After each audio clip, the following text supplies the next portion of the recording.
السلام علیکم، welcome to my channel novel lab voice. تمام ویڈیو اپڈیٹس کے لیے میرے چینل ناول لیب وائس کو سبسکرائب کر کے بیل نوٹیفیکیشن کو آن کر دیں۔ آئیے سنتے ہیں آج کی ویڈیو میں مصنفہ ایمن خان کا ناول جنون سے عشق کی راہ، لاسٹ ایپیسوڈ کا فائنل پارٹ۔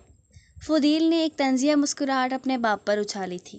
بابا جان، محبت دینے کا نام ہے، لینے کا نہیں۔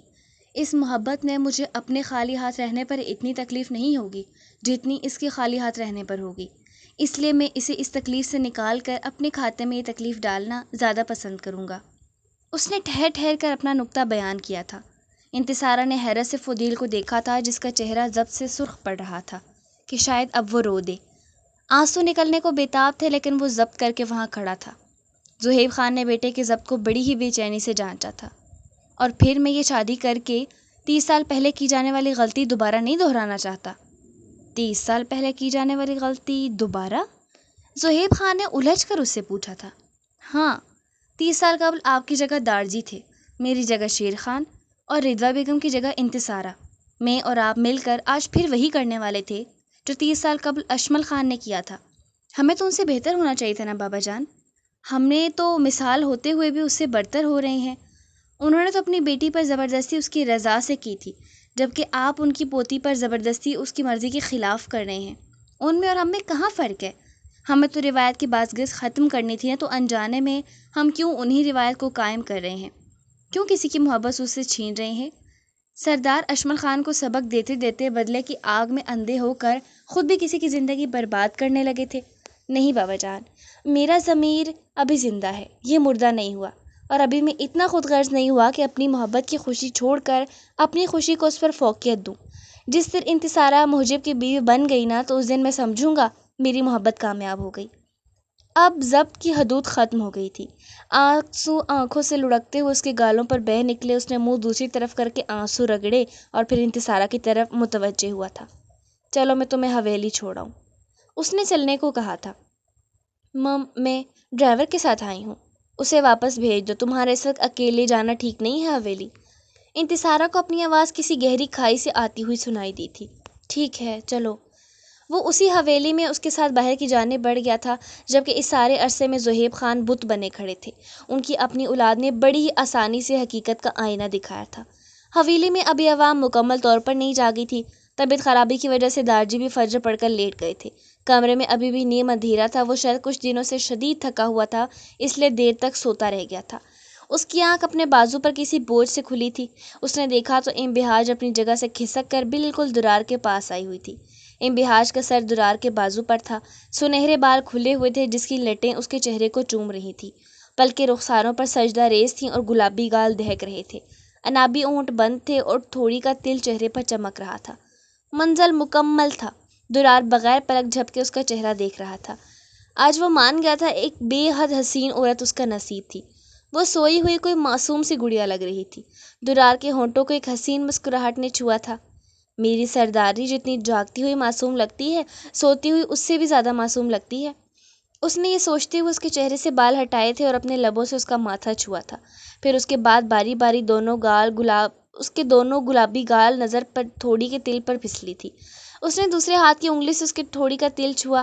درار کے لمس سے انبہاج کی آنکھ کھلی اور درار کو اپنے اتنا نزدیک دیکھ کر اس کی آنکھیں پھٹی کی پھٹی رہ گئی تھیں۔ یہ میں یہاں کیسے؟ اس سے پہلے وہ جملہ مکمل کرتی درار نے اس کے ہونٹوں پر اپنی شہادت کی انگلی رکھی تھی۔ شش، ابھی کچھ مت بولو، میں تمہیں محسوس کرنا چاہتا ہوں۔ انبہاج کے لیے درار کا یہ رویہ بہت نیا تھا۔ انبہاج خاموش ہو گئی تھی اور درار اس کے چہرے پر جھکا تھا۔ اس نے اس کے تھوڑی کے تل پر اپنے لب رکھے تھے۔ تمہارے اس تل پر مجھے اپنا دل رکتا ہوا محسوس ہوتا ہے، وہ خمار آلود لہجے میں سے کہہ رہا تھا، جبکہ انبہاج کے لیے اس کے یہ الفاظ سمجھنا مشکل تھا۔ درار اب اس کی گردن پر جھک رہا تھا، لیکن دروازے پر دستک نے دوسروں کو ایک دوسرے کے سحر سے آزاد کیا تھا۔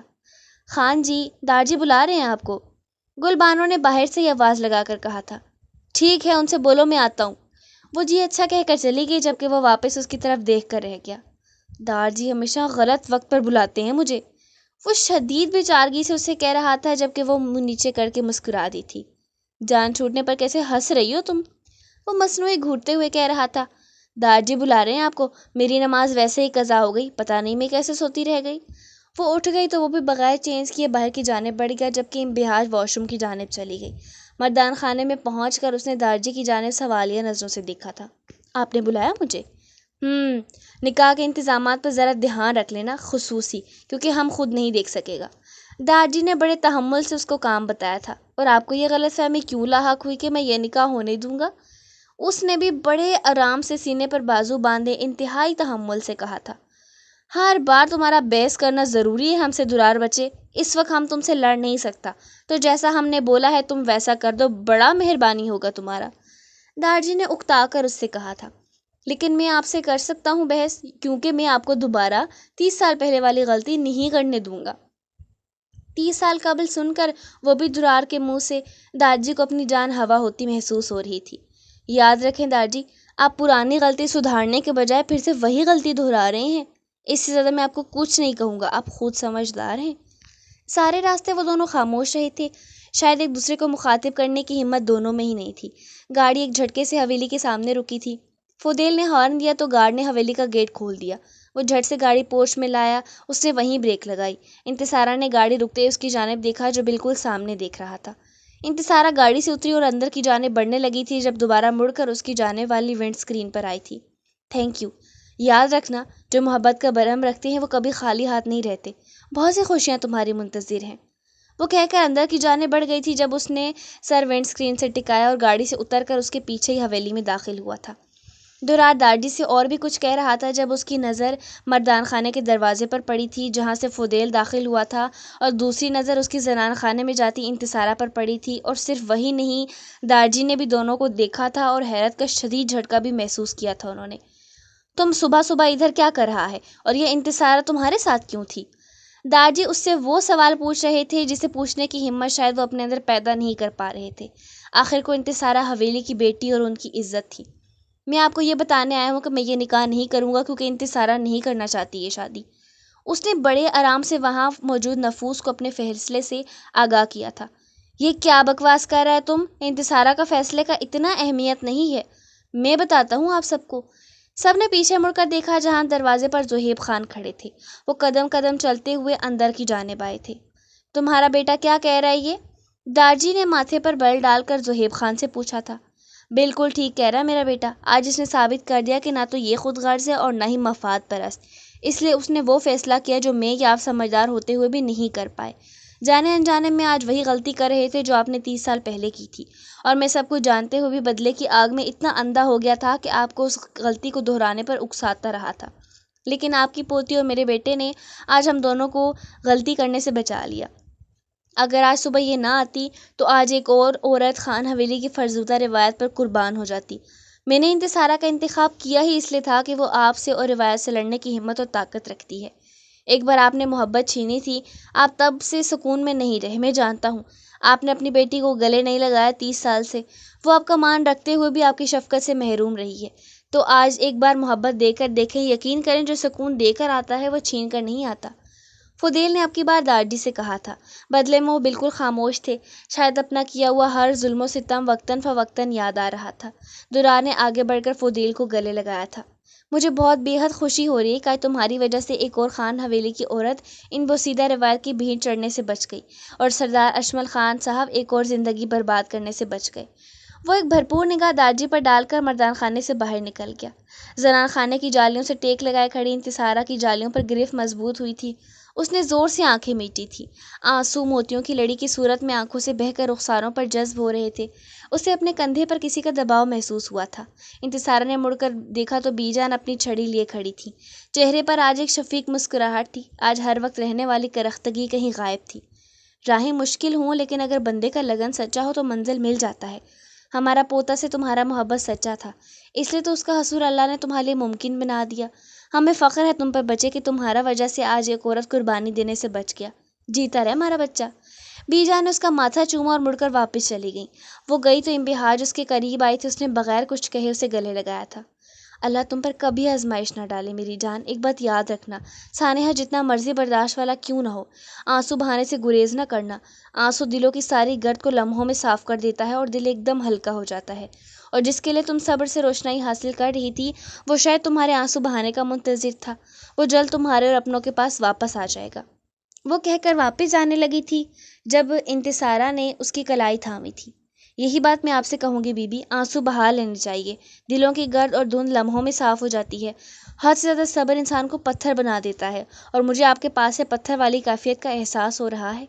اس نے انبہار سے کہا تو اس نے لمحوں میں انتصارہ سے نظریں چرائی اور نگاہ ملائے بغیر اندر چلی گئی تھی۔ دھیرے دھیرے زندگی سے ہر دھند صاف ہو گئی تھی، ہر چپتی ہوئی کسک نکل گئی تھی، پھر بھی ان کا دل خالی تھا، اندر ابھی بھی کہیں کچھ ادھورا سا تھا۔ زندگی میں سب کچھ ٹھیک ہو گیا تھا۔ جس شوہر نے ساری زندگی جوتے لگا کے گزار دی تھی، ایک اولاد کی بدولت اس کی گئی غلطیوں کا احساس ہو گیا تھا۔ جس اولاد کو ساری زندگی وہ خود سے دور سمجھ رہی تھی، وہ ہمیشہ ان کے سب سے قریب تھا۔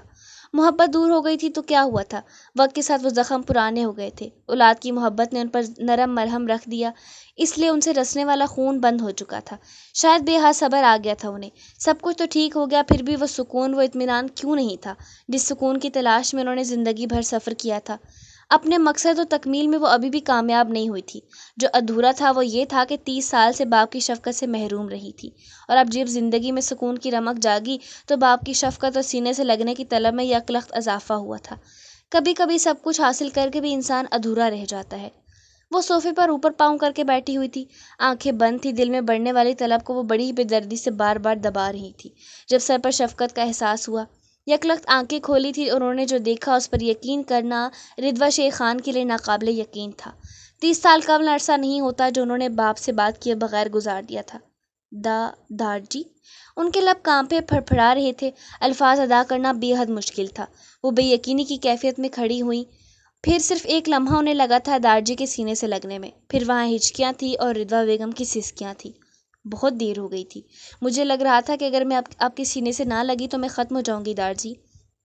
نہ میرے بچے نہ، ہم جانتے ہیں ہم نے بہت دیر لگا دی تمہارے پاس آنے میں، پر اب سچ میں ہم خود بھی اپنی جھوٹی انا سے تھک گیا تھا، ہمیں معاف کر دو بچے۔ انہوں نے اس کے آگے ہاتھ جوڑ دیے۔ پشتو نہ دارجی، تزمہ پلار نہیں دارجی، اب میرے باپ ہیں، آپ مجھے معاف کر دیں، میں ایک اچھی بیٹی نہیں بن پائی۔ نہ بچے، تم ہمیشہ اچھا بیٹی تھا، بس ہم نے سمجھنے میں دیر کر دیا۔ وہ آج کہیں سے بھی وہ اکھڑے ہوئے دارجی نہیں لگ رہے تھے جن کے ماتھے پر ہمہ وقت بل پڑے رہتے تھے، وہ اکڑ کہیں نہیں تھی۔ آج جو سردار اشمل خان کی شخصیت کا خاصہ تھی، رضویٰ شیخ خان کے صبر کے تابوت میں آخری کیل بھی ٹھوک دیا گیا تھا۔ اب صحیح معنوں میں زندگی سکون کی طرف جا رہی تھی۔ ہم بھی آیا ہے تمہارا دارجی کے ساتھ، ان کے ساتھ ہی لاڈ میں لگ گیا تم؟ بی جان اپنی چھڑی سنبھالتی لاؤنج میں داخل ہوئی تھی۔ ارے بی جان، آپ کہاں تھی؟ ہم باہر کھڑا تھا، تم کو روتا ہوا دیکھ رہا تھا، بی جان ان کے گلے ملتے ہوئے کہہ رہی تھی۔ تینوں سب کچھ بھلا کر وہاں سکون سے کھڑے تھے۔ بیتے وقت کی بیتی یادیں لمحوں کی توفیق سے دھندلی تھی۔ آج جب ہم واپس ملے تو صدیوں کی دھند بھی یوں چھٹی، بیتا زمانہ تو بیت گیا، آج برسوں بعد ملنے کی خوشی ملی۔ ایمن خان۔ خان حویلی میں ایک بار پھر سکوت چھا گیا۔ یہ سکوت شاید سکون کی علامت تھا۔ آج صبح ہی پلوشے کی طبیعت خراب ہو گئی تھی جس کی وجہ سے اسے دھام ہاسپٹل لے کر گیا، لیکن آج وہ اکیلا نہیں گیا تھا، پیر بیگم اس کے ساتھ گئی تھی۔ تو روایت ٹوٹنے کی شروعات ہو چکی تھی اور اختتام بھی نزدیک تھا، بس تھوڑا وقت باقی تھا۔ بی بی جان، درار آواز لگاتا ہوا زنان خانے میں ہی آ گیا، کیونکہ بی بی جان کے پاس صرف امبہاج بیٹھی ہوئی تھی۔ کیا ہو گیا، کیوں شور مچایا ہوا ہے؟ بی بی جان درار کی طرف دیکھ کر کہہ رہی تھی۔ وہ ادھام لالا کا بیٹا ہوا ہے، مبارک ہو آپ کو، اس نے بی جان کو گلے لگا کر کہا تھا۔ ارے ماشاء اللہ، شکر ہے اللہ کا، اس نے خیر سے یہ دن دکھایا ہم کو، اور تم سیدھا ہی زنان خانے میں آ گیا۔ بی جان کڑے تیوروں سے اسے گھورتے ہوئے کہہ رہی تھی۔ امبہاج نے بڑی مشکل سے اپنی ہنسی دبائی تھی۔ ارے بی جان، میں نے دیکھ لیا تھا باہر سے کہ زنان خانے میں آپ اور امبہاج ہی بیٹھی ہوئی ہیں، اور آپ میری بی جان ہے اور امبہاج میری بیوی، تو دونوں سے ہی میرا پردہ نہیں ہے، اس لیے میں بے دھڑک ہو کر آ گیا۔ وہ کندھے اچکا کر نولوا انداز میں کہہ رہا تھا۔ اچھا بس کر دو، ادھام کا بیٹا ہو گیا ہے، اب تو تم بھی کچھ سوچ لو، اب ہم کو تمہارا اولاد چاہیے، بس کہہ دیا ہم نے، بی جان نے ہاتھ اٹھا کر حتمی لہجے میں کہا تھا۔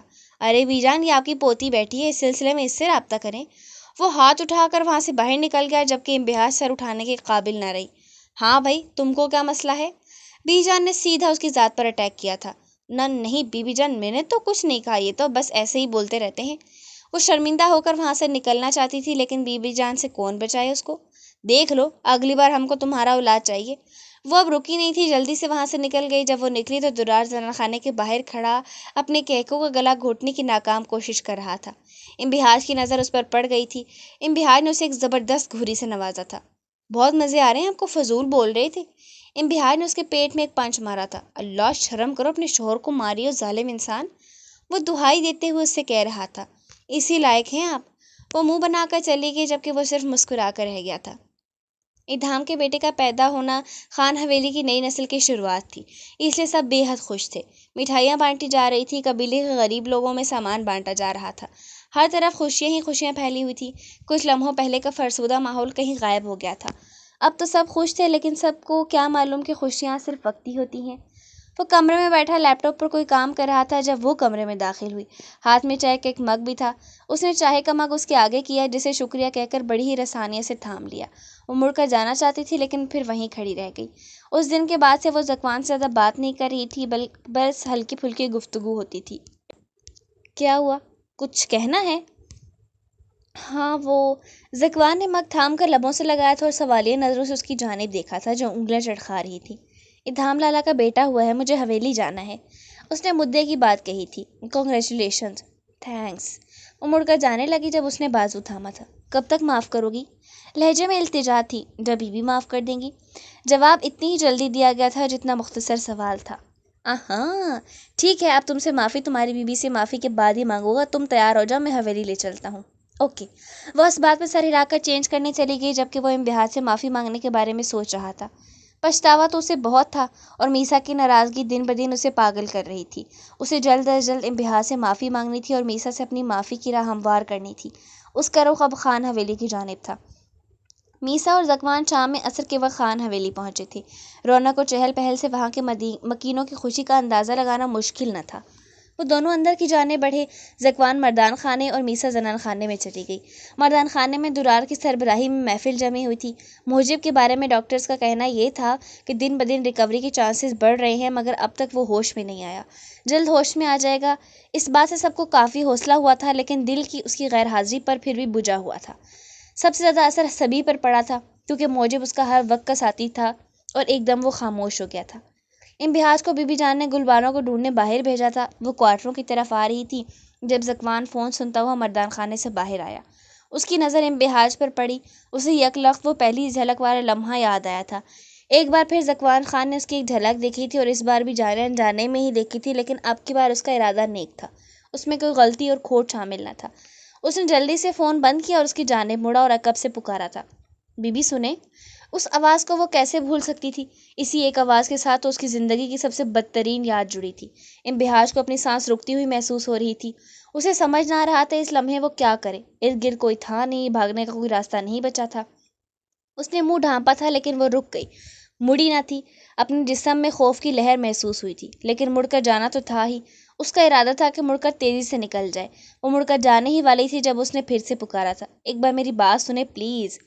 امبہار رک گئی تھی، آنکھیں نیچے تھی اور منہ ڈھکا ہوا تھا۔ وہ کچھ بولی نہیں، لیکن ان دونوں کو ساتھ کھڑے ہوئے حویلی کے مین دروازے پر کھڑے درار نے ضرور دیکھا تھا۔ دروازے پر درار کی گرفت ایک لمحے میں اتنی مضبوط ہوئی تھی کہ اس کے بازو کی رگیں تن گئی تھیں اور ہتھیلی سے خون رسنا شروع ہو گیا تھا۔ اس لمحے درار اپنی جنون پر تھا۔ اس کا غصے سے برا حال ہو رہا تھا، لیکن حویلی کی صورتحال دیکھتے ہوئے وہ خاموش ہو گیا تھا اور اندر چلا گیا تھا۔ مجھے آپ سے کچھ کہنا تھا۔ ذکوان آج تک کبھی کسی کے آگے اتنا نروس نہیں ہوا تھا جتنا آج امبہار سے بات کرتے ہوئے ہو رہا تھا۔ اس کے سامنے کھڑے ہونا مشکل ہو رہا تھا، لیکن امبہار وہاں کسی صورت رکنا نہیں چاہتی تھی۔ وہ ایک بار دوبارہ وہاں سے جانے لگی جب اس کی آواز نے اس کے قدم روکے تھے۔ آپ کو میسا کی قسم ہے، پلیز میری بات سن لیں۔ اس کے الفاظ نے امبہار کے بڑھتے ہوئے قدم جکڑ لیے تھے۔ وہ وہیں رک گئی، گہری سمندری آنکھیں اٹھا کر اس کی جانب سوالیہ نظروں سے دیکھا تھا۔ وہ چپ چاپ وہیں خاموشی سے کھڑی ہو گئی جیسے بولنے کا انتظار کر رہی ہو۔ میں اس قابل تو نہیں ہوں، مگر پھر بھی جب انسان غلطی پر نادم ہوتا ہے، اسے شرمندگی محسوس ہوتی ہے تو وہ معافی مانگ کر اپنا دل ہلکا کر لیتا ہے۔ میں بھی یہ گزارش کرنے آپ سے آیا ہوں۔ اس نے انتہائی تمہید مانگی۔ امبہار نے اب کی بار اس کی آنکھوں میں آنکھیں ڈال کر دیکھا اور جب وہ بولی، یہاں آپ کو شرمندگی نہیں، میسا کی محبت لے کر آئی ذکوان صاحب۔ ذکوان نے اس کی بات کے جواب میں چونک کر حیرت سے اس کی جانب دیکھا۔ امبہار کی آنکھیں مسکرائی تھیں۔ جب معاف کیا تمہیں، تمہارے اس گناہ کے لیے جس کے باعث امبہار صالح خان کی زندگی بھر کی عزت تار تار ہو جاتی۔ وہ کسی ٹرانس کی کیفیت میں بول رہی تھی، نظریں سامنے تھیں، آنکھیں ساکن تھیں۔ ذکوان میں ہمت نہیں تھی کہ اسے درمیان میں ٹوکتا۔ جانتے ہو اس رات میری پاکیزگی کا ایک ایک لمحہ تاریخ ہو جاتا، لیکن میں شکریہ بھی ادا کروں گی تمہاری بدولت میرے وجود کو اس کی خوشبو میں لپٹی چادر نصیب ہوئی تھی، اس کی چادر جسے درار سنان خان اوڑھتا تھا۔ اس چادر نے میرے وجود کو اپنی لپیٹ میں آج تک لیا ہوا ہے۔ تمہاری وجہ سے پہلی بار اس نے مجھے اپنے ہاتھوں سے چھوا تھا۔ تمہیں شاید معاف تو میں نے تبھی کر دیا تھا جب میں نے اسے اپنے نکاح میں قبول کیا تھا۔ ذکوان حیرت میں ڈوب کر اس کی حد سے زیادہ عجیب اور گہری باتیں سن رہا تھا۔ اسے یقین نہیں آ رہا تھا کہ انبہار صالح خان درار سنان خان کے لیے ایسی باتیں کر رہی ہے۔ اسے بے اختیار درار کی قسمت پر رشک آیا تھا، جسے شاید معلوم بھی نہیں تھا کہ یہ سامنے کھڑی ہوئی حد سے زیادہ حسین عورت صرف اس کے چھونے پر ہی کسی کو معاف کر سکتی ہے، جس کے باعث اس کی عزت جاتے جاتے بچی تھی۔ آج ذکوان خان پر محبت کے ایک اور روپ عشق کا ادراک ہوا تھا۔ وہ چپ چاپ وہاں کھڑا تھا، بولنے کے لیے الفاظ کا ذخیرہ کہیں غائب ہو گیا تھا، لیکن انبہاج کے پاس الفاظ کم نہ تھے۔ میں میسا کو بتا دوں گی میں نے معاف کیا آپ کو، بہت محبت کرتی ہے وہ آپ سے۔ انبہاج نے ایک اور بات اس سے کہی تھی جس سے ذکوان کے چہرے پر سکون اترا تھا۔ ہاں وہ مجھ سے بہت محبت کرتی ہے، لیکن اس بار آپ کی محبت میری محبت پر غالب آ گئی۔ میں امید کرتا ہوں آپ مجھے دل سے معاف کر دیں گی۔ وہ کہہ کر اندر کی جانب بڑھ گیا، جبکہ انبہاج وہیں کھڑی رہ گئی۔ بے ساختہ اس کے کانوں میں اپنے کہے جملے ہی گونجے تھے، میں کبھی ذکوان کو معاف نہیں کروں گی۔ لیکن آج معاف کر دیا تھا اس کو، کیونکہ صرف میسا کی خاطر۔ وہ جانتی تھی میسا گھٹ گھٹ کر مر جائے گی، لیکن اسے تب تک معاف نہیں کرے گی جب تک وہ خود معاف نہ کر دیتی۔ وہ یہ بھی جانتی تھی ذکوان خان معافی مانگنے آیا ہے کیونکہ میسا کو سچائی معلوم ہو گئی ہے۔ یہ بات کل ہی اسے یمامہ سے معلوم ہو رہی، اس کے پاس معاف کرنے کے علاوہ کوئی چارہ نہ تھا، سو اس نے وہی کیا جو کرنا چاہیے تھا، مگر وہ اس بات سے انجان تھی کہ دوسروں کو معاف کرتے مرتے اس کی زندگی اس سے خود روٹھ رہی تھی۔ نظر جب اس سے ملتی تھی میں خود کو بھول جاتی تھی، بس ایک دھڑکن دھڑکتی تھی میں خود کو بھول جاتی تھی۔ میں اس کو ملنے سے پہلے خوب سجتی سنورتی تھی، مگر کچھ وہ جو سجتا میں سب بھول جاتی تھی۔ میں اکثر کتابوں پر اس کا نام لکھا کرتی تھی، مگر جو کچھ وہ لکھتا میں لکھنا بھول جاتی تھی۔ میں اکثر اس سے کہتی میں تم سے پیار کرتی ہوں، مگر کچھ وہ جو کہتا میں دنیا کو بھول جاتی تھی۔ وہ کمرے میں موجود تھا، ہتھیلی سے خون رس رہا تھا، مگر اسے درد کا احساس بالکل نہ ہو رہا تھا۔ دل اندر انگارے دہکا رہا تھا، غصے سے اس کی رگیں تنی ہوئی تھی، کتھئی آنکھیں شعلے اگل رہی تھی۔ دکھ اور غم محسوس نہیں ہو رہا تھا، اسے غصہ آیا تھا۔ ایک جنون طاری ہوا تھا جس نے درار سنان خان کو پاگل کر دیا تھا۔ اس کی بیوی کسی اور کے ساتھ کھڑی تھی، کیوں؟ تو کیا انبہاج ذکوان کو بھولی نہیں تھی؟ سوال تھے کہ جھکڑ جو اندر چلتے جا رہے تھے اس کے شعلوں کو اور دہکاتے جا رہے تھے۔ وہ آج اپنے غرور کی آخری حد اپنے جنون پر تھا۔ اسے کچھ سمجھ نہیں آ رہی تھی، کچھ اچھا برا محسوس نہیں ہو رہا تھا۔ دل ایک لمحے میں خالی ہوا تھا، اسے احساس بھی نہیں ہوا تھا کہ اس کی آنکھ سے ایک موتی ٹوٹ کر گرا ہے اور بالوں میں جذب ہو گیا ہے۔ وہ بستر پر چیت لیٹا ہوا تھا، اب تو اس کی ہتھیلی کا خون سفید چادر بھی داغدار کر گیا تھا، مگر درد کا احساس اب بھی نہیں ہو رہا تھا۔ انبہاج اپنی رو میں اندر داخل ہوئی تھی، جیسے اس کی نظر بیڈ پر آنکھیں موندے لیٹے درار پر پڑی اور اس کے بعد اس کے ہاتھ سے نکلنے والے خون پر، تو اسے اپنے پیروں کے نیچے سے زمین نکلتی ہوئی محسوس ہوئی تھی۔ وہ تیزی سے دوڑ کر اس کی جانب آئی تھی۔ یہ کیسے ہوا ہے؟ دکھائیں مجھے، اور آپ نے اس پر کچھ لگایا کیوں نہیں ہے؟ وہ پریشانی سے اس کا بازو تھام کر اس سے کہہ رہی تھی۔ درار نے اپنی سرخ ہوتی آنکھوں کے پپوٹوں کو کھولا اور غور سے انبہاج کے چہرے کی جانب دیکھا، پھر کچھ لمحے اسے غور سے دیکھنے کے بعد اپنا بازو چھڑوایا تھا۔ Don't touch me and leave me alone. وہ بولا نہیں، چیخا تھا۔ انبہاج نے حیرت سے اس کی جانب دیکھا، جس کا وہی پہلے والا بغیر لچک کے لب و لہجہ تھا۔ انبہاج کو ایک دم سکتا ہوا تھا، لیکن اس کی بات انسنی کر دی تھی، اور سائڈ ٹیبل کے دراز میں سے فرسٹ ایڈ باکس نکالا اور اس کے سامنے بیڈ پر رکھا تھا۔ آئی سیڈ لیو۔ ایک بار پھر وہ چلایا۔ اب کی بار انبہاج نے اس کی جانب دیکھا اور پھر ایک نظر ڈال کر فرسٹ ایڈ باکس میں سے پائیوڈین نکالی اور کاٹن پر لگا کر اس کا ہاتھ تھاما تھا۔ آئی سیڈ ڈونٹ ٹچ می۔ اب کی بار اس نے پھر جملہ دہرایا تھا اور ساتھ میں اس کے ہاتھ کی گرفت سے اپنا ہاتھ نکالنا چاہا، لیکن انبہاج کی گرفت مضبوط تھی۔ Just keep quiet. انبہاج نے اس کی طرف سنجیدگی سے دیکھ کر کہا تھا، جس پر درار کا غصہ اور بڑھ رہا تھا، مگر تب تک انبہاج خون صاف کر کے پٹی کر چکی تھی۔ وہ فرسٹ ایڈ باکس رکھ کر واپس مڑی ہی تھی کہ اس کو درار کی آواز سنائی دی تھی۔ اس نے درار کو دیکھا جو عین اس کے پیچھے کھڑا تھا۔ اس کی آنکھوں نے انبہاج کو ایک عجیب سا تاثر دیا تھا، مگر وہ خاموش رہی۔ درار نے اسے اس کے دونوں بازو سے تھاما۔ انبہاج کے بازو ہٹ درار کی گرفت اتنی مضبوط تھی کہ انبہاج کو اپنے گوشت میں درار کی انگلیاں گڑی ہوئی محسوس ہو رہی تھیں۔ بہت مزہ آتا ہے نا تمہیں تکلیف دے کر مرہم رکھنے کا؟ وہ اپنے اسی ازلی انداز میں پوچھ رہا تھا۔ امبہاج کی نظر اس کے ہاتھ پر بندھی ہوئی پٹی پر پڑی، جیسے ابھی ابھی اس نے باندھا تھا۔ وہ پھر سے خون میں رنگ چکی تھی اور درار کا اسے زور سے پکڑنے سے ہوا تھا۔ چھوڑے مجھے، آپ کے ہاتھ میں تکلیف ہو رہی ہے۔ وہ اسے اپنا آپ چھڑوانے کی کوشش کر رہی تھی۔ ہونے تو تکلیف، آئی ڈونٹ کیئر، اس نے لاپرواہی سے کہا۔ درار نے امبہاج کو بازو سے ہی تھام کر اپنے نزدیک کیا، بے حد نزدیک کہ اتنا کہ درار کی سانسیں امبہاج اپنے چہرے پر محسوس کر سکتی تھی۔ تم صرف میری ہو، درار سنان خان کی۔ اگر میرے علاوہ تمہارے اس دل میں کوئی اور آیا بھی تو یاد رکھنا میں جان لے لوں گا دونوں کی، سمجھی نا؟ میں برداشت نہیں کروں گا کسی کو، وہ حال کروں گا کہ محبت کرنے والے نصیحت پکڑیں گے۔ وہ ایک ایک لفظ چبا کر کہہ رہا تھا۔ امبہاج حیرت کا مجسمہ بنی اس کے سامنے کھڑی تھی۔ اسے درار کے کہے گئے لفظوں میں سے کسی کا مطلب سمجھ نہیں آیا تھا۔ چلی جاؤ یہاں سے، میرے سامنے سے۔ I don't want to see you, go now, وہ دروازہ کی طرف اشارہ کر کے کہہ رہا تھا۔ امبہاج درار کے الفاظ اور اس کی عجیب حالت سمجھنے سے قاصر تھی، اس لیے تیزی سے کمرے سے باہر آ گئی۔ اس کا سانس ایک دم کمرے میں گھٹ رہا تھا۔ درار کو اپنے ہاتھ پر اس کے جانے کے بعد تکلیف کا احساس ہوا۔ ایک دم اس کے ہاتھ پر ٹیس اٹھی، اس نے اسی ہاتھ کو زور سے دیوار پر مارا۔ اس لمحے خود کو تکلیف پہنچا کر راحت کا احساس ہو رہا تھا۔ وہ پاگل ہو رہا تھا، بے حد پاگل۔ ایس ہاتھ، یوں ہی تو عشق میں سرمست ہوئے ہم، ایک روح میری روح میں تحلیل ہوئی ہے۔ یوں ہی تو تجھ پر نہیں لٹایا دل ہم نے، ایک دھڑکن میری دھڑکن سے ملی ہے۔ یوں ہی تو تیرے حصول میں پاگل ہوئے ہم، ایک سانس میری سانس سے ملی ہے۔ یوں ہی تو تجھ سے دور جا کر بے چین ہوئے ہم، ایک جان میرے جسم سے نکلی ہے۔ ایمن خان۔ وہ پوری رات امبہاج نے ٹہلتے گزاری تھی۔ اسے سمجھ نہیں آ رہی تھی کہ ایک دم اسے ہوا کیا ہے جو وہ ایسے بیہیو کر رہا ہے، لیکن پوری رات اسے نیند نہ آئی کیونکہ زندگی اس کے لیے کچھ اور ہی سوچ چکی تھی۔ وہ کچھ دیر ٹہلنے کے بعد انصارہ کے کمرے میں اس کے پاس چلی گئی۔ وہ اس کے سرہانے بیٹھ گئی۔ وہ سو رہی تھی۔ آج امبہاج کو بہت عرصے بعد انتصارہ کے چہرے پر سکون دکھا تھا، ابدی سکون، محبت ملنے کے بعد کا اطمینان اس کی بند آنکھوں سے جھلک رہا تھا۔ شکر ہے میں تمہارے لیے کچھ کر پائی، خواہ تمہیں ایک اور امبہاج بننے سے بچانا ہی تھا، لیکن میں نے بچا لیا، تمہیں وہی رہنے جو تم تھی۔ اب بس دعا ہے تم وہ پالو جس کے لیے اب تک سفر کرتی رہی ہو۔ میرا دل گواہی دے رہا ہے تمہارا صبر تھمنے والا ہے، زندگی خوشیوں کی نوید سنانے والی ہے۔ آج ایک بار پھر وہ دھیرے دھیرے اس کے سرانے بیٹھ کر گفتگو کر رہی تھی، لیکن آج انتصارہ سوتی نہیں رہی تھی۔ اس کی بیوی کی طرف سے آنکھ کھل گئے، اس نے ہاتھ تھاما تھا۔ اور آپ کا صبر کب ختم ہونا ہے؟ سوال چھوٹا اور سرسری اور جواب اتنا طویل اور مشکل تھا کہ امبہاج کے لیے دینا ناممکن تھا۔ جب اس نے چاہا تو اس کی ادنی بندی کی کشتی بھی پار ہی لگ جائے گی۔ اس نے اوپر کی جانب اشارہ کر کے انگلی سے کہا تھا۔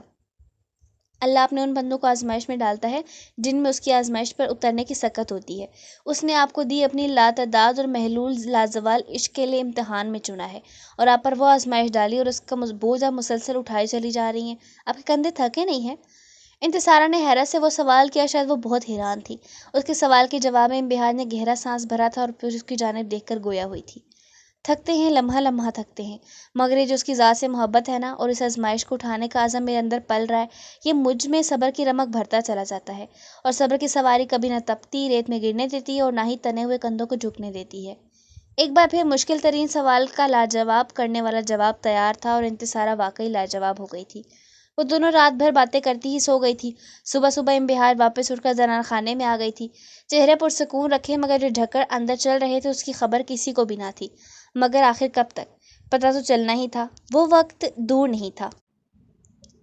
وہ گھر واپس آیا تو سیدھا بغیر کسی سے بات کیے لان میں رکھی کرسی پر چپ چاپ بیٹھ گیا۔ دل و دماغ پر ایک ہی ہستی اس لمحے حاوی تھی، امبہاج درار سنان خان۔ یہ وہ واحد ہستی تھی جس نے ذکوان کو شروع سے ہی حیرتوں کے سمندر میں غوطہ زن رکھا تھا۔ وہ عورت کیا تھی، ذکوان اسے سمجھنے سے قاصر تھا۔ اس نے اپنی پوری زندگی میں ایسی خوبصورت عورت نہیں دیکھی تھی جس کا حسن نقاب پوش ہونے کے باوجود بھی اس کا پورا وجود منور کرتا تھا۔ ایسی عورت جس کے نقش انسان ایک جھلک دیکھ لے، وہ اس کی پہلی جھلک جس پر ذکوان شیر خان کو فیصلہ کرنے پر مجبور کیا تھا، اور اندر سے وہ اس قدر ٹوٹ پھوٹ کا شکار تھی، یہ ذکوان شیر خان کو آج پتہ چلا تھا۔ وہ ایک ایسی عورت تھی جو خود پر کی ہوئی زیادتی جو کہ ناقابل معافی تھی، یہ بات ذکوان جانتا تھا۔ ایک شخص کے وجود کی خوشبو سے لتھڑی چادر کا لمس محسوس کرنے کے صدقے معاف کر رہی تھی۔ وہ حیران تھا، بے حد حیران، لیکن اسے معافی مل چکی تھی، لہٰذا جس کے لیے وہ معافی طلب کرنے اس کے سامنے گیا تھا اسے یہ خبر سنانی تھی کہ ذکوان شیر خان نے میسا سنان خان کو جیت لیا ہے۔ ایک سرشاری اسے اپنے اندر محسوس ہوئی تھی۔ وہ اٹھ کر اندر کی جانب بڑھا۔ وہ کمرے میں داخل ہوا تو وہ بستر پر لیٹ رہی تھی۔ معافی مل گئی ہے مجھے، اب تم بھی معاف کر دو، اس نے پاس لیٹتے ہوئے کہا تھا۔ ٹھیک ہے، اگر بی بی نے آپ کو معاف کر دیا ہے تو میں کل انہیں یہاں بلاؤں گی، اگر وہ اس گھر میں آ گئی تو آپ کو میں معاف کر دوں گی۔ اب یہ کیا بات ہوئی، تم نے بولا تھا معافی مانگ لو، مانگ لیا، بس کر دو پلیز۔ بس کر دوں گی، میں دیکھنا چاہتی ہوں کیا دل سے معاف کیا ہے انہوں نے کہ نہیں۔ اس کی بات پر ذکوان بس گہرا سانس بھر کر رہ گیا تھا۔ وہ ابھی ابھی پلوشے سے مل کر آئی تھی۔ اس کا بیٹا بہت پیارا تھا، بالکل اپنے باپ کی فوٹو کاپی تھا۔ پلوشے بھی کچھ دیر پہلے ہی ہاسپٹل سے ڈسچارج ہو کر حویلی واپس آئی تھی۔ وہ اس سے مل کر کچن میں آئی جہاں درخت کھانے کی تیاری میں مصروف نظر آ رہی تھی۔ رات کے بعد سے اس نے درار کو نہیں دیکھا تھا۔ اسے اس کے ہاتھ کی چوٹ کی بہت فکر ہو رہی تھی، لیکن وہ نظر آئے تو پھر نہ۔ درخنے، کیا پکا رہی ہو آج تم؟ اس نے درخنے سے سوال کیا تھا۔ بی بی، آج گوشت کا سالن، ساتھ میں پلاؤ اور پلوشی بھابھی کے لیے دیسی مرغی بنانے لگی ہوں، اس نے مصروف سے انداز میں جواب دیا تھا۔ اتنی دیر میں سوپ تیار ہو چکا تھا جو اس نے درار کے لیے بنایا تھا۔ اچھا یہ سب چھوڑو، یہ سوپ درار خان جی کو دے کر آؤ اور یہ مت بتانا کہ یہ میں نے بھجوایا ہے، کوئی بھی بہانہ کر دینا، سمجھی نا؟ جی بی بی، جو حکم۔ وہ سوپ کا پیالہ لے کر چلی گئی، جبکہ وہ وہیں کھڑی تھی جب گلبانو اندر آتی دکھائی دی۔ ارے بی بی، آپ یہاں ہیں؟ میں پوری حویلی میں آپ کو ڈھونڈ رہی تھی۔ کیوں، کیا ہوا ہے، کیوں ڈھونڈ رہی تھی تم مجھے؟ وہ ایک ابروج کا آ کر اس سے پوچھ رہی تھی۔ وہ میسا بی بی کا فون آیا ہے، کب سے بلا رہی ہیں وہ آپ کو؟ اچھا تم چلو میں آتی ہوں، وہ کہہ کر پیچھے زنان خانے کی ایک طرف بنے چھوٹے سے فون سٹینڈ کی جانب آ گئی جہاں ایک لینڈ لائن فون رکھا ہوا تھا جو صرف ضرورت کے وقت ہی استعمال ہوتا تھا۔ امبہاج فون کی جانب بڑھی اور فون اٹھا کر کان سے لگایا۔ ہیلو، پخیر اگلے بی بی۔ دوسری طرف سے میسا کی آواز ابری تھی۔ پخیر اگلے، کیسی ہو تم؟ اس نے اس کا حال احوال پوچھا تھا۔ میں بالکل ٹھیک ہوں، آپ کیسی ہیں؟ میں بھی ٹھیک۔ اچھا آج آپ کو میرے گھر آنا ہے، اس نے بڑے آرام سے وہ کہا جو وہ کہنا چاہتی تھی۔ تمہارے گھر؟ مگر کیسے اور کیوں؟ امبہاج نے الجھ کر پوچھا تھا۔ کیونکہ ذکوان کہہ رہے ہیں کہ آپ نے انہیں معاف کر دیا ہے اور میں نے ان سے کہا کہ اگر آپ نے معاف کر دیا تو آپ میرے گھر آ گئیں، ورنہ میں معاف نہیں کروں گی۔ اس کی بات کے جواب میں امبہاج نے گہرا انکارہ بھرا تھا۔ میسا، تم کیوں ذکوان کو آزمائشوں میں ڈال رہی ہو؟ اس کی زندگی کیوں مشکل کر رہی ہو؟ میں تمہیں اپنے منہ سے کہہ رہی ہوں کہ معاف کر دیا میں نے اسے، پھر کیوں یقین نہیں آ رہا تمہیں؟ امبہاج اب زِچ ہو کر اس سے کہہ رہی تھی۔ کیونکہ دھوکہ کھانے کا حوصلہ ایک بار ہوتا ہے بی بی، بار بار نہیں۔ اس نے بھی آرام سے کہہ دیا تھا۔ ٹھیک ہے میں آ جاؤں گی، آپ خوش؟ جی بہت بہت شکریہ، میں انتظار کروں گی آپ کا۔ خدائے پما دے، کہہ کر فون بند کر دیا اس نے۔ میسا کے گھر جانا بھی ایک مشکل ہی مرحلہ تھا۔ خیر میسا کی خوشیوں کے لیے امبہاج کو ان لمحات سے بھی گزرنا ہی تھا۔ وہ جیسے ہی اپنے کاموں سے فارغ ہوئی بی جان اور مورے کو میسا کے گھر جانے کا بتا دیا تھا۔ اب صرف درار سے اجازت لینا باقی تھی۔ اس کا رات کے بعد سے کوئی سامنا نہ ہوا تھا۔ وہ جانتی تھی اس وقت وہ کمرے میں ہوگا کیونکہ شام کا وقت تھا، وہ ابھی ابھی آفس سے واپس آیا تھا۔ اس نے خود میں ڈیر و ہمت جمع کی اور کمرے کی جانب قدم بڑھا دیے، لیکن کمرے کی طرف جاتے ہوئے اسے اس بات کا بالکل بھی اندازہ نہیں تھا کہ کوئی طوفان اس کا منتظر ہے۔ وہ کمرے میں داخل ہوئی تو بیڈ پر لیٹ کر وہ کوئی موبائل استعمال کر رہا تھا۔ ہاتھ پر پٹی کچھ نئی تھی، سوپ کا پیالہ آدھا پیا ہوا تھا۔ اس کی حالت سے امبہاج تھوڑی مطمئن ہوئی، لیکن درار نے اس کی موجودگی کو قدرے نظر انداز کیا تھا۔ سنیں، مجھے آپ سے ایک بات کرنی ہے، اس نے حسب عادت انگلیاں چٹکھاتے ہوئے کہا تھا۔ لیکن مجھے آپ کی کوئی بات نہیں سننی۔ وہ پھر سے تم سے آپ پر آ چکا تھا، جس سے اجنبیت کا اظہار واضح تھا۔ میں میسا کے گھر جا رہی ہوں۔ اس نے جلدی سے اپنا جملہ مکمل کیا تھا۔ اس کے جملہ مکمل ہونے کی دیر تھی وہ بیڈ سے ایسے نیچے اترا جیسے کسی زہریلی چیز نے کاٹ لیا ہو۔ کیا کہا تم نے؟ میں نے ٹھیک سے سنا نہیں، ذرا پھر سے کہو۔ وہ اس لمحے سنجیدگی کی انتہا پر تھا۔ یہی کہ میں میسا کے گھر جا رہی ہوں۔ درار نے الجھن بھری نگاہیں اس کے چہرے پر مرکوز کی، پھر حتمی لہجے میں بولا تھا۔ تم وہاں نہیں جاؤ گی۔ آخری فیصلہ سنایا گیا تھا، شاید دونوں کی زندگیوں کا آخری فیصلہ تھا۔ میں کیوں نہیں جاؤں گی؟ میں آخر میری بہن کا گھر ہے، وہ میری پھوپھی رہتی ہے وہاں، اس نے بھی ضدی لہجے میں کہا تھا۔ ارے ایک نام تو تم لینا ہی بھول گئی۔ ہاں، تمہارا ذکوان بھی تو رہتا ہے وہاں، آج کل اس سے ملنے کی تڑپ بہت زیادہ ہو گئی ہے تم میں۔ اس نے تو یہ جملہ بول دیا تھا، مگر اس جملے کے بعد امبہاج صالحان ساکت تھی، شاید کچھ ٹوٹا تھا۔ ہاں مان، غرور، سب کچھ تو سامنے کھڑے شخص نے لمحوں میں چکنا چور کر دیا تھا۔ کیا ہوا، خاموش کیوں ہو؟ سچ سن کر ایسے ہی خاموش ہو جاتے ہیں سب۔ اینڈ ریممبر، خود سے چیٹ کرنے والوں کو درار سنان خان کبھی معاف نہیں کرتا۔ بس درار سنان خان، خاموش ہو جاؤ۔ ایک لفظ بھی تمہاری اس زبان سے اور ادا ہوا نا تو میں اپنے اور تمہارے بیچ کا رشتہ بھول جاؤں گی، اس نے ہاتھ اٹھا کر سپاٹ لہجے میں کہا تھا۔ تمہیں میرے اور اپنے بیچ کا رشتہ یاد تھا امبہاج؟ درار نے آنکھیں چھوٹی کر کے تن سے دیکھا تھا۔ افسوس کہ ساری زندگی مجھے اس ایک رشتے کے علاوہ اور کوئی رشتہ یاد نہیں رہا، وہ دھیرے دھیرے بول رہی تھی۔ اور تم نے میرے کردار پر انگلی اٹھائی ہے تو سردار صاحب دیجیے سزا۔ مجرم ہوں نا میں، آپ کو چیٹ کیا ہے نا میں نے، تو پھر آج وہ سزا سنائیے گا جو آپ کی خاندانی روایات کی عین تابع ہوں۔ اس میں ایک بد کردار عورت کو جس پلڑے میں تولا جاتا ہے، اسی میں امبہاج کو بھی تولیے۔ وہ ازحد سپاٹ تاثرات کے ساتھ کہہ رہی تھی۔ درار کو اس کے منہ سے خود کے لیے بد کردار کہنا اچھا نہیں لگ رہا تھا، مگر اس لمحے وہ خاموش تھا۔ امبہاج کمرے کا دروازہ کھول کر باہر نکل گئی تھی اور وہ اتنی تیزی سے وہاں سے نکلی تھی، اسے لگ رہا تھا اس کی روح یہیں فنا ہو جائے گی۔ وہ اپنے کمرے میں آئی تھی، دروازہ بند کیا اور اس کے ساتھ نیچے بیٹھ گئی۔ نہ کوئی آنسو، نہ کوئی کپکپاہٹ، نہ کچھ بھی تو محسوس نہیں ہو رہا تھا۔ صبر کی یہ کون سی منزل تھی جہاں وہ پتھر کی بن گئی تھی، جہاں چاہ کر بھی آنسو اس کا ساتھ نہیں دے رہے تھے، جہاں دل درد، افسوس اور دکھ سے بھرا ہوا تھا لیکن چہرہ کیوں سپاٹ تھا۔ آج آنسو کی اشد ضرورت تھی اسے، لیکن شدید کوشش کے باوجود ایک آنسو اس کی آنکھ سے نہیں نکل رہا تھا۔ یا اللہ، میری زندگی میں آج تک جو کچھ بھی ہوا خالصتاً تیری مرضی سے ہوا۔ میں 16 سال کی تھی جب تو نے میرے دل میں اس شخص کے لیے انوکھا سا جذبہ ڈالا۔ جوں جوں میں بڑی ہوئی، میرے ساتھ میرے اندر پلنے والا جذبہ بھی بڑھتا گیا۔ پہلے مجھے یہ پتہ چلا میں اس کی منگ ہوں، وہ مجھے اچھا لگتا تھا، پھر پسند محبت میں بدلی۔ اس کی ازلی بے اعتنائی مجھے ہمیشہ اس کی طرف کھینچتی تھی۔ محبت سنبھالتی اتنی زیادہ ہو گئی کہ پھر ایسا موڑ آیا جب اسے اپنی زندگی میں شامل کرنے کی خواہش دم توڑ گئی۔ اس کے ظاہر سے میری دلچسپی ختم ہوتی گئی اور اس کی جگہ اس کے باطن کو حاصل کرنے کی تڑپ بڑھتی گئی۔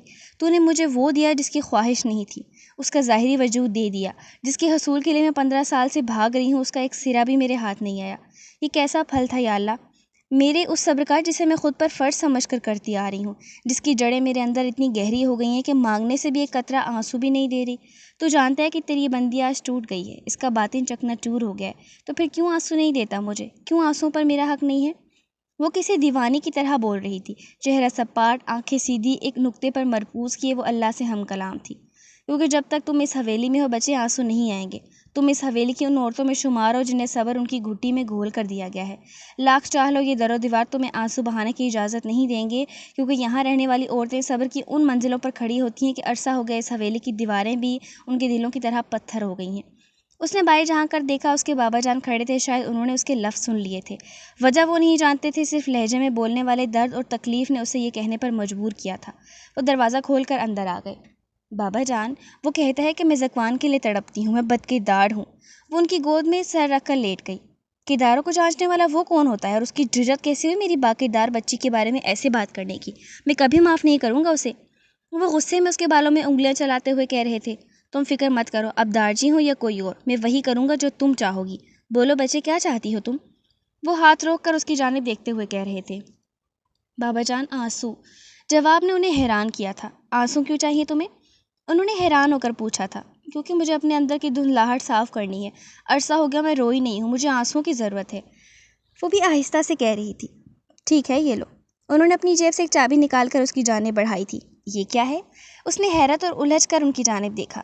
فرار کی چابی، اس در و دیوار سے فرار جہاں کا راستہ آنسوں پر بندھے باندھنے والی رکاوٹ نہیں ہوگی، جہاں صرف تم ہوگی، وہ ہوگا اور تمہارے اس سے شکوے اور آنسو۔ انہوں نے آسمان کی طرف انگلی کر کے کہا تھا۔ پر یہ چابی کس چیز کی ہے؟ میرے کلام والے گھر کی، جہاں اب تم رہو گی۔ جب تک دل ہلکا نہ ہو جائے واپس مت آنا، اور اس بار تمہیں کوئی نہیں روکے گا۔ تیاری کرو تم، میں دارجی کو بتا کر آتا ہوں۔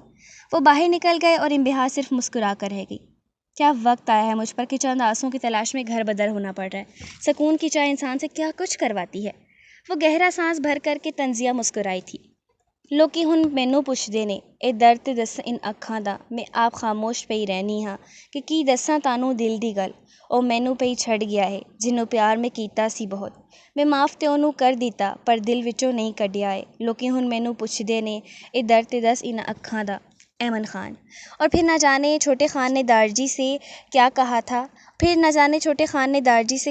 تھا کہ ان کا کوئی اعتراض منظر عام پر نہیں آیا تھا، لیکن درار سنان خان کے لگائے گئے الزام کے چھینٹے حویلی میں موجود ہر فرد کا دل داغدار کر گئے تھے، کیونکہ انبہا صالح خان کے کردار کی گواہی تو وہاں کا چوکیدار بھی بڑے مان سے دے سکتا تھا، مگر افسوس کے مالک ہی سمجھ نہ سکا۔ وہ اپنے غرور میں اتنا اندھا ہو گیا تھا کہ کسی کی ذات کے چیتھڑے اڑا دیے، اور افسوس بھی نہ ہوا۔ لیکن یہ صرف حویلی کے مکینوں کا خیال تھا، حقیقت اس سے برعکس تھی۔ وہ اپنا سامان پیک کر کے کمرے سے باہر نکلی تھی، باری باری سب سے ملی تھی۔ بہت سو کے آنسو اس وقت اس کے پیروں کی زنجیر بن رہے تھے، لیکن اپنے ازلی سکون کے لیے اسے یہ کڑوا گھونٹ بھرنا تھا۔ وہ اپنی زندگی میں پہلی بار حویلی سے دور جا رہی تھی۔ بچپن سے وہ یہاں رہتی آ رہی تھی، سب سے مل کر زنان خانے سے باہر آئی۔ دارجی سے ملنے کا سامنا کرنے کی ہمت وہ اپنے اندر پیدا نہیں کر پا رہی تھی۔ وہ ان سے ملے بغیر جانا چاہتی تھی۔ ساری عورتیں زنان خانے کے دروازے پر کھڑی تھیں، آنکھوں میں آنسو لیے۔ انبہا صالح کو اس لمحے ہر روتی ہوئی عورت خوش نصیب لگ رہی تھی جن کے پاس دلوں کو ہلکا کرنے کا سہارا موجود تھا۔ وہ آہستہ آہستہ قدم بڑھاتی ہوئی گاڑی کی جانب بڑھ رہی تھی۔ جانے سے پہلے اس نے ایک بار بھی اس ظالم انسان کو نہیں دیکھا تھا۔ وہ دل میں اسے کبھی معاف نہ کرنے کا تہیہ کر چکی تھی۔ سیاہ چادر میں لپٹا ہوا اس کا وجود آنسوں کی تلاش میں چلا تھا۔ منزل اس کا مقدر تھی یا نہیں، وہ اس بات سے یکسر انجان تھی۔ سپاٹ چہرے کے ساتھ وہ گاڑی کا دروازہ کھولنے ہی والی تھی جب ایک آواز پر اس کے بڑھتے ہوئے قدم تھمے تھے۔ گل بانو، اپنی بیوی کے ساتھ جاؤ اور اس کو تنہا مت چھوڑنا۔ ان کا ساتھ سائے کی طرح رہنا۔ ہمارا بدنصیب پودے سے ایک ہیرے کی قدر نہ ہو سکا۔ درار سنان خان کو کوئی نہیں بتائے گا کہ امبہاج کہاں گیا۔ اس کا حصول کے تڑپنے کا باری اب اس کا ہے۔ داجی سب کو کہہ رہے تھے۔ امبہاج مڑی تھی اور تقریباً بھاگتی ہوئی داجی کی سمت آئی تھی اور ان کے سینے لگی تھی۔ وہ خاموش تھی، بالکل خاموش۔ جاؤ، اپنے سکون کی تلاش میں کامیاب ہو کر لوٹنا۔ حویلی کا در و دیوار اس کی بیوی کا منتظر رہیں گے۔ وہ ان سے مل کر گاڑی میں بیٹھ گئی تھی۔ گل بانو بھی اس کے ساتھ ہی تھی۔ گاڑی کے دروازے بند ہوئے تو گاڑی سٹارٹ ہو گئی۔ پھر کچھ ہی دیر میں امبہاج صالح خان نے آنسوں کی تلاش میں صبر کا مسکن چھوڑ دیا تھا۔ گاڑی نے جو ہی خان حویلی کی حدود پار کی، امبہاج کو اپنے چہرے پر ہلکی سی نمی کا احساس ہوا۔ کیا تھا اس در و دیوار میں جو ان آنکھوں پر صبر کے بند باندھ دیتا تھا؟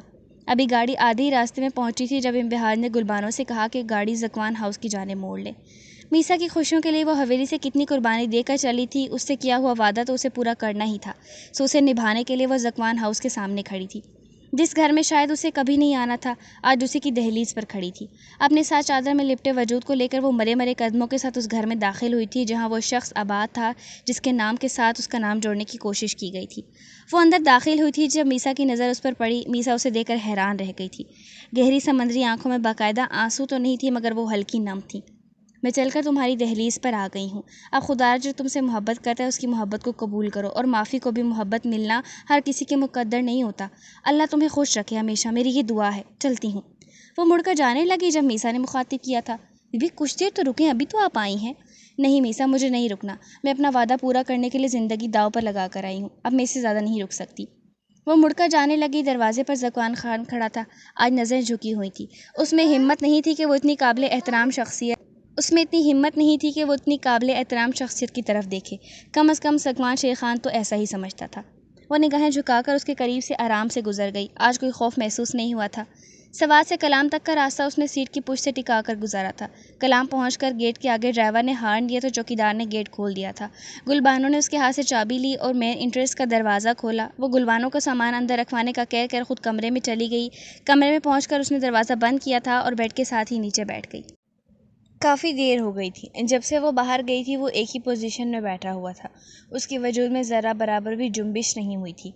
اس نے خود کو برگردار بولا۔ درار کو تکلیف ہوئی تھی، کسی کا زندگی میں ایک دم اچانک سے آنا اور پھر ایک دم اچانک سے چلے جانا۔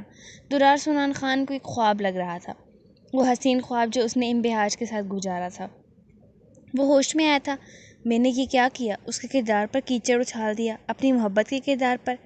اس نے اپنے دونوں ہاتھوں سے اپنا آنسوں سے بھیگا ہوا چہرہ رگڑا۔ وہ اٹھ کر باہر کی جانب لپکا تھا۔ امبہاج! وہ زور زور سے چلا کر آوازیں دے رہا تھا۔ اسے لگ رہا تھا اگر اس لمحے امبہاج اس کے سامنے نہ آئی تو وہ اگلا سانس نہیں لے پائے گا۔ وہ نیچے زنان خانے میں آیا۔ آج اسے کسی پردے کا خیال نہیں رہا تھا۔ وہاں موجود انتصارہ نے خود ہی اپنا چہرہ جلدی سے ڈھانپا تھا۔ امبہاج کہاں ہے؟ اس نے سب سے سوال کیا تھا۔ کیوں؟ اب امبہاج کی یاد کیوں آئی ہے تمہیں؟ الزام لگاتے ہوئے تو تم نے اس کے بارے میں سوچا نہیں تھا، میری پھولوں سی بچی کو کانٹوں پر رول دیا تم نے۔ رحیمہ بانو تھوڑی تلخ ہو گئی تھی۔ بی بی پلیز آپ بتائیں امبہاج کہاں ہے؟ اب کی بار وہ بی بی جان کے گھٹنوں پر ہاتھ رکھ کر نیچے بیٹھ کر پوچھ رہا تھا۔ آنکھیں سرخ تھیں، بھورے بال ماتھے پر بکھرے ہوئے تھے۔ آج درار سنان خان بکھر رہا تھا۔ چلا گیا وہ حویلی چھوڑ کر، ہم سب کو چھوڑ کر، اپنے آنسو کا تلاش میں، کبھی نہ واپس آنے کے لیے۔ بی جان نے اپنی آنکھیں رگڑی جبکہ درار کو سکتہ ہی ہو گیا تھا۔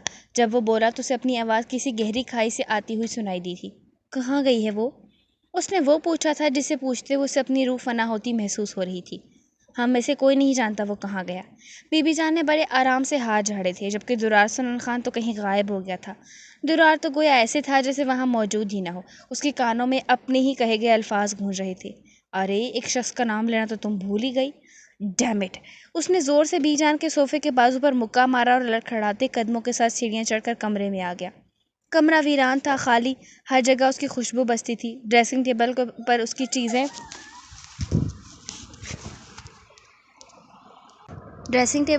کی چیزیں، بیڈ پر اس کا تکیہ، الماری میں اس کے کپڑے جوکیں تو تھے۔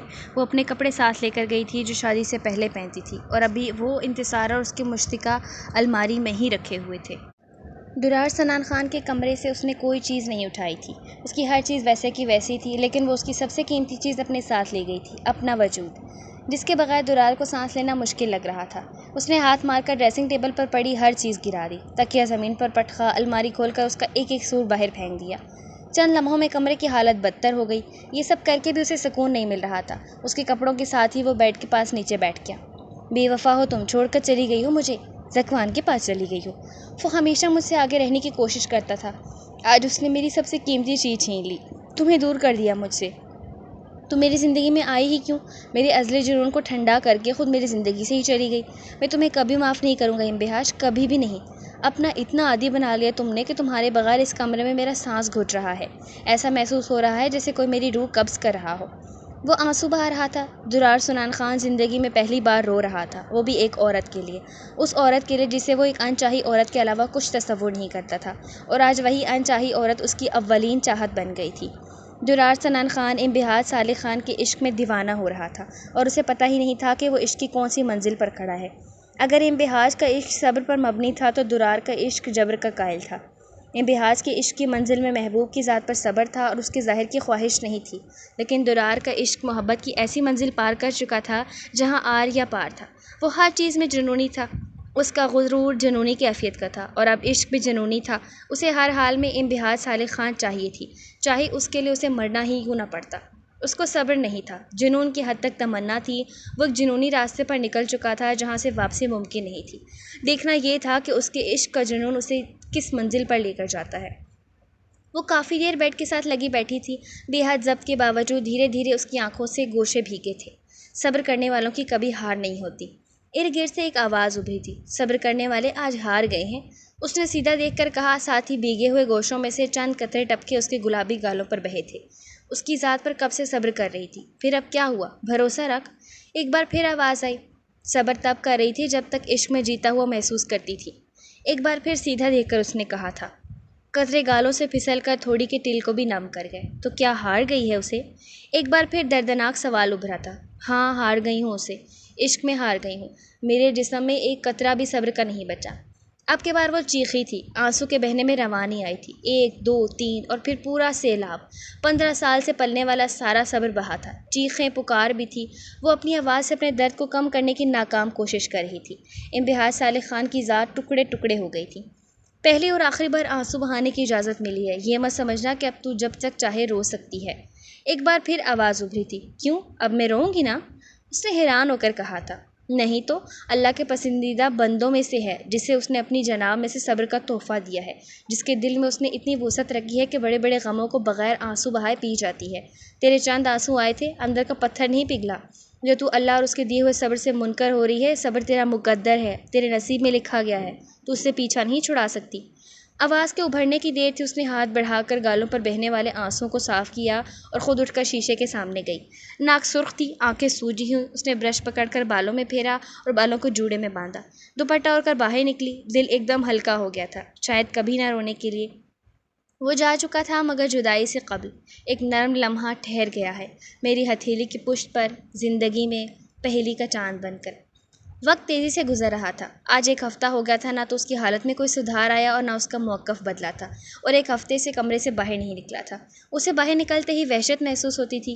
پیر بیگم ابھی ایک بیٹے کے غم سے باہر نہیں آئی تھی کہ دوسرے بیٹے نے انہیں مشکل میں ڈال دیا تھا۔ وہ سرتاب پے بدل گیا تھا۔ ایک ہفتے میں اس نے کوئی معاملہ نہیں دیکھا تھا، اور حیرت انگیز طور پر کسی نے اسے کوئی کام کرنے کا کہا بھی نہیں تھا۔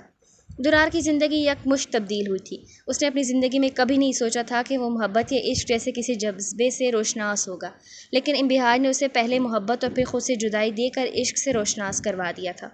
وہ سر گھٹنوں میں دے کر بیٹھا ہوا تھا جب اس کے قریب آہٹ ہوئی تھی۔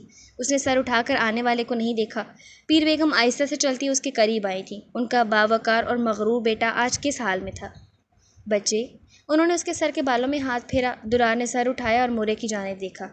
ہر کسی کے آگے اپنے حق کے لیے تن کر کھڑے ہو جاتے ہو، سمجھدار بنتے ہو، لیکن پھر بھی اچھے اور برے کی پہچان نہ کر سکے، صحیح اور غلط سمجھ نہ سکے۔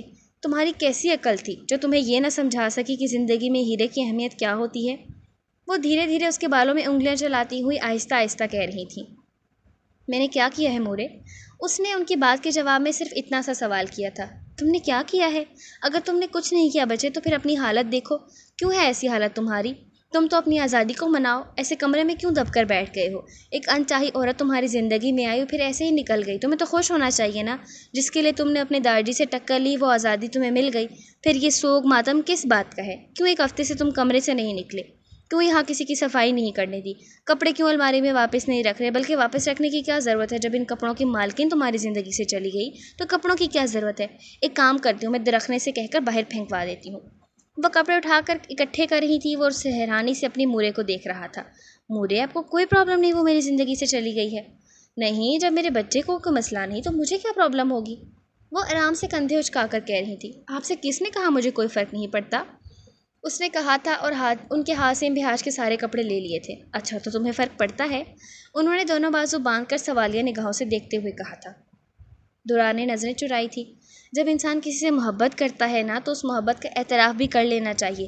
کبھی کبھی جب انسان کو اعتراف میں دیر ہو جاتی ہے تو آپ سے ایسی غلطیاں سرزد ہو جاتی ہیں جن کی معافی اعتراف کے بعد بھی نہیں ملتی، اور تم اپنی زندگی کی وہ غلطی کر چکے ہو۔ اس نے حیرت سے ان کی جانب دیکھا تھا۔ تم نے وہ غلطی کی ہے جس کی کوئی معافی نہیں ہے۔ تم نے اس عورت کو بد کرداری کے پلڑے میں تولا ہے جس کی آواز بھی آج تک کسی نامحرم نے نہ سنی۔ وہ خود کو سینت سینت کر ڈھانپ ڈھانپ کر رکھنے والی عورت ہے۔ جانتے ہوئے ایک ہفتے پہلے تک میں تمہیں خان حویلی کا سب سے خوش نصیب مرد سمجھتی تھی جس کے نصیب میں امبہاج تھی۔ اس خان حویلی کا سب سے قیمتی اثاثہ تمہارے مقدر میں آیا تھا، اور تم نے کیا کیا؟ اسے بے حیائی کا داغ لگا کر اپنے ہی مقدر سے نکال دیا۔ تو پھر میرے بیٹے تم پر تف ہے آج۔ مورے، میں نے اسے خود دیکھا تھا زکوان کے ساتھ کھڑے ہوئے، اور آپ جانتی ہیں میں اپنی چیزوں کے معاملے میں کیسا ہوں۔ میں شروع سے ہی بہترین چاہیے ہوتا ہے، اور بہترین ہمیشہ سے ملتا رہا ہے تو کیسے برداشت کرتا میں؟ واہ بچے واہ، یہ تو تمہیں اس بار اللہ نے بھی بہترین ہی لکھا تھا، لیکن تم نے اپنی مغروریت اور غرور کے جنون میں اندھے ہو کر وہ بہترین بھی گوا دیا۔ غرور اللہ کو سخت ناپسند ہے، تو تم نے کیسے سوچ لیا کہ تم غرور کرو گے اور وہ بہترین چیز تمہارے پاس رہنے دے گا؟ یہ جو حال ہے نا تمہارا آج، یہ غرور کی وجہ سے ہوا ہے جو تم ہمیشہ سے کرتے آ رہے ہو۔ یہ اس بے حسی کا انعام ہے جو تم نے امبہاج کے ساتھ برتی تھی۔ جس محبت کے دہانے پر تم کھڑے ہو نا وہ کب کا عشق میں بدل گیا ہے اور تمہیں پتہ ہی نہیں چلا۔ وہ اب اٹھ گئی تھیں اور وہ حیرانی سے ان کے لفظوں میں تھا۔ جو آخری لفظ اس کے منہ سے ادا ہوا تھا وہ تھا عشق۔ اب چھلکتے ہوئے ساغر نہیں دیکھے جاتے، توبہ کے بعد اب یہ منظر نہیں دیکھے جاتے۔ مست کر کے مجھے اوروں کو منہ لگا ساکی، یہ کرم اب ہوش میں رہ کر نہیں دیکھے جاتے۔ ساتھ ہر ایک کو اس راہ پر چلنا ہوگا، عشق میں رہزن اور رہبر نہیں دیکھے جاتے۔ ہم نے دیکھا ہے زبانیں کا بدلنا، لیکن ان کے بدلے ہوئے تیور نہیں دیکھے جاتے۔ وہ باہر نکلی تو گلبانو اس کے قریب آئی۔ بی بی کھانا لگ گیا ہے۔ اس نے کھانا لگنے کی اطلاع دی تھی۔ تم چلو میں آتی ہوں۔ وہ اس کے پیچھے کھانے کی ٹیبل کی طرف بڑھ گئی۔ ایک ہفتے سے وہ مسلسل خاموش تھی، شاید بات کرنے کے لیے کچھ تھا ہی نہیں۔ اس کی مسلسل خاموشی اس کے اندر کی بے چینی کو بڑھاتی جا رہی تھی۔ ایک ہفتے سے اس نے نہیں دیکھا تھا، اس کو محسوس نہیں کیا تھا۔ اس کے ساتھ کی عادت چند ماہ میں اتنی پختہ ہو گئی تھی کہ اس کے بغیر وہ پل پل مر رہی تھی۔ جن آنسوں کی تلاش میں وہ نکلی تھی وہ بھی بس ایک بار آ کر پھر آنے سے انکاری ہو گئے تھے۔ یہ تھی امبہاج صالح خان کے لازوال صبر کی داستان۔ صبر کر کے بھی ہاتھ خالی تھے، ان میں کوئی خوشی نہیں تھی۔ قربت کے چند لمحے میسر آئے تھے تو ان چند لمحوں میں اس نے ساری زندگی جی لی تھی۔ کم از کم وہ تو یہی سوچتی تھی۔ وہ آہستہ آہستہ کھانے کی ٹیبل کی طرف بڑھ گئی تھی۔ کھانے سے فارغ ہو کر وہ گھر کے باہر بنے لان میں آ گئی۔ دل میں گھٹن اور بے چینی بڑھتی جا رہی تھی۔ اسے ایسا محسوس ہو رہا تھا کہ آج اس کا عشق اپنی آخری سانسیں لے رہا ہے۔ اس کے بعد دل پھٹے گا اور سارے جذبے ایک سیلاب کی صورت کہیں بہہ جائیں گے۔ ٹھنڈی اور نم گھاس پر چلتے ہوئے بھی اسے ایسا محسوس ہو رہا تھا جیسے وہ اپنا پاؤں دھکتے ہوئے انگاروں پر رکھ رہی ہو۔ اس نے چونک کر گھاس پر رکھے پیروں کی جانب دیکھا جو بالکل صحیح سلامت تھے، پھر جلن کہاں محسوس ہو رہی تھی۔ دل جل رہا تھا، سانسیں جل رہی تھی کہ روح جھلس رہی تھی۔ وہاں تو پوری کی پوری امبہاج صالح خان عشق کی آخری منزل پر کھڑی جل رہی تھی، جس کے بعد یا تو محبوب کا دیدار تھا یا موت۔ سر میں ٹیس اٹھی، چکر سا آ گیا تھا، مگر اس نے ادنا دل کے درد میں اٹھنے والے لاوے کو کیا اہمیت دی تھی۔ گلبانو، اس کے منہ سے آواز بمشکل نکلی، لیکن گلبانو باہر کی جانب آ رہی تھی تو اس نے سن لی تھی۔ جی بی بی حکم، میری سیاہ چادر لے کر آؤ، اس نے کہا تھا۔ وہ سر ہلاتی ہوئے اندر کی جانب بڑھ گئی اور کچھ دیر بعد سیاہ چادر لے کر اس کے سامنے کھڑی تھی۔ امبہاج نے سیاہ چادر سے اپنا ڈھکتا ہوا وجود لپیٹا اور سکون کی تلاش میں نکل پڑی۔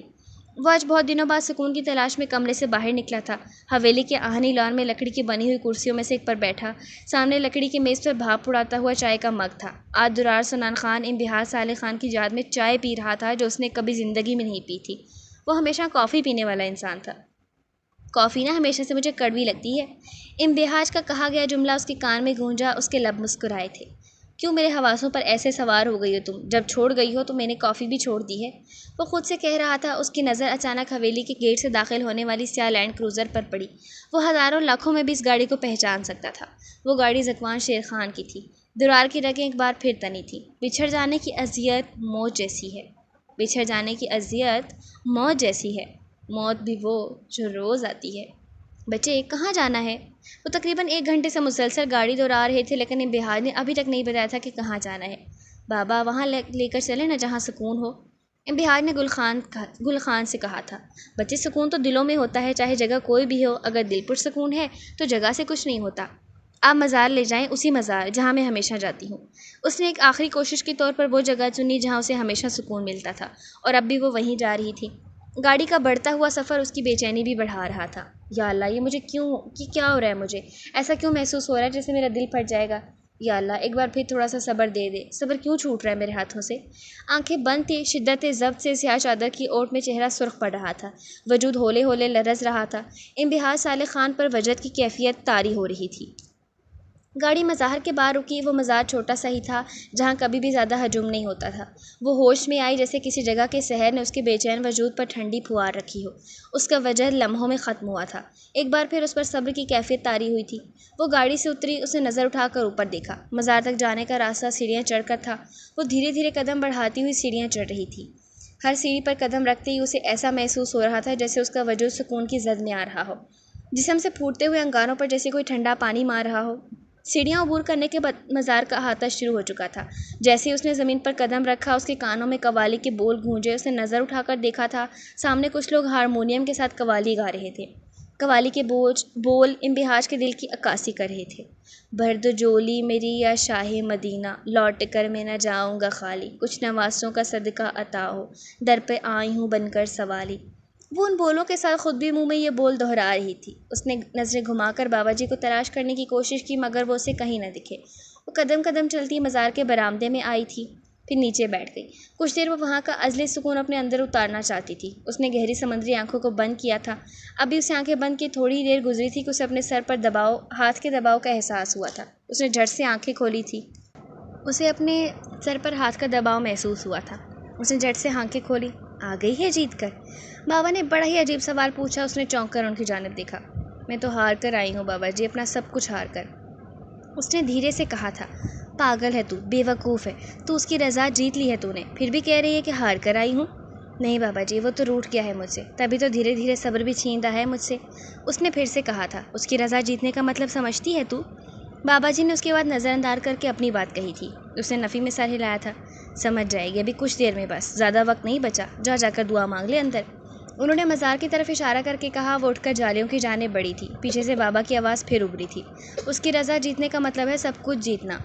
بابا جی نے آرام سے کہا تھا۔ اس نے الجھ کر ان کی جانب دیکھا اور پھر واپس جالیوں کی جانب بڑھ گئی۔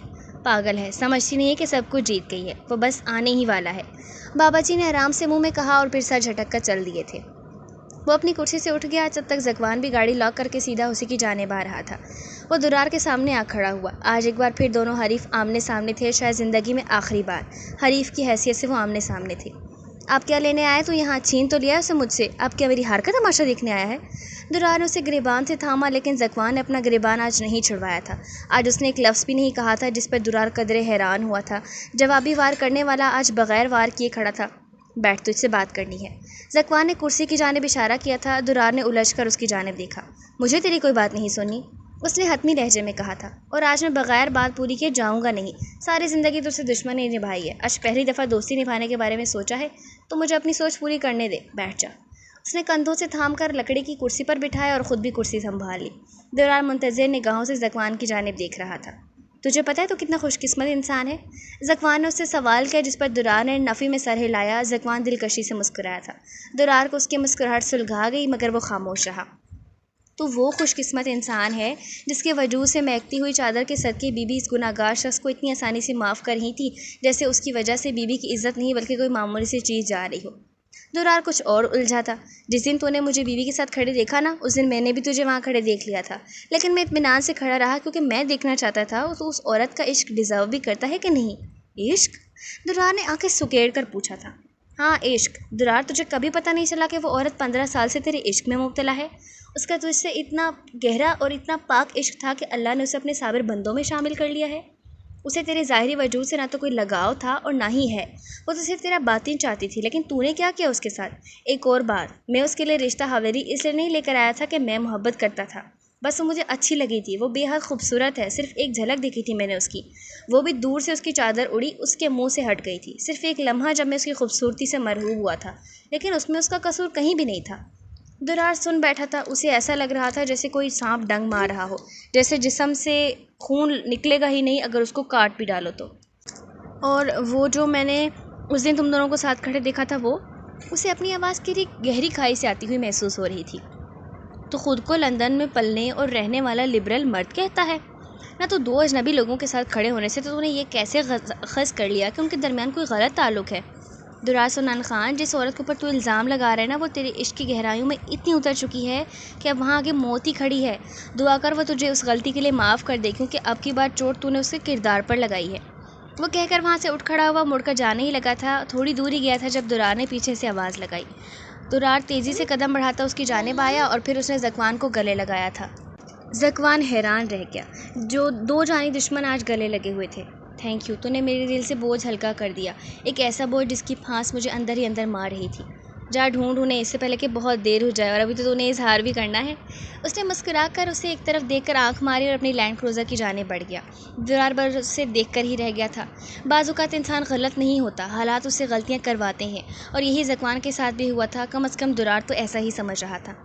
وہ بلیک شلوار قمیض میں ملبوس تھا، بلیک چادر کو کندھوں پر ڈال کر وہ اپنی ہیلس کی طرف بڑھا تھا۔ اسے امبہاج کو ڈھونڈنا تھا، اپنی محبت کو ڈھونڈنا تھا، اسے معافی مانگنی تھی۔ وہ اپنی سیاہ چادر ٹھیک کر کے اپنی ہیلکس کی جانب بڑھا تھا۔ کسی کو نہیں معلوم تھا کہ درار سنان خان اس لمحے کہاں جا رہا ہے، اور شاید اسے خود بھی معلوم نہیں تھا کہ منزل کہاں ہے۔ وہ گاڑی میں بیٹھا اور گاڑی سٹارٹ کر دی۔ حویلی کا گیٹ عبور کر کے اس نے گاڑی سیدھی سڑک پر ڈال دی۔ اس کا دل عجیب انداز میں دھڑک رہا تھا۔ آج مجھے تمہارے بغیر سانس نہیں آ رہی ہے، میں تمہارے بغیر مر جاؤں گا، لوٹ آؤ کہ یہ دل تمہارا منتظر ہے۔ ویوز، یہ سب کچھ پشتو میں بھی لکھا ہوا ہے، لیکن میں پشتو میں اتنی مہارت نہیں رکھتی، سو میں صرف اردو میں ہی پڑھ رہی ہوں۔ وہ اپنے تصور میں امبہاج سے مخاطب تھا۔ یہ سب ان سوالوں کے جواب تھے جو امبہاج اس سے اکثر اپنے تصور میں کیا کرتی تھی۔ اللہ مجھے امبہاج دے دے، پشتو۔ وہ اللہ سے مخاطب تھا، وہ ٹوٹ کر بکھر گیا تھا۔ اس کا دل تیز دھڑک رہا تھا، بے حد تیز۔ اسے سمجھ نہیں آ رہا تھا وہ اسے کہاں ڈھونڈے۔ ایک دم اس کے ذہن میں امبہاج کے الفاظ گونجے تھے، میں اکثر سکون کی تلاش میں یونیورسٹی کے ساتھ بنے مزار جاتی ہوں، دل وہاں بہت پرسکون ہوتا ہے۔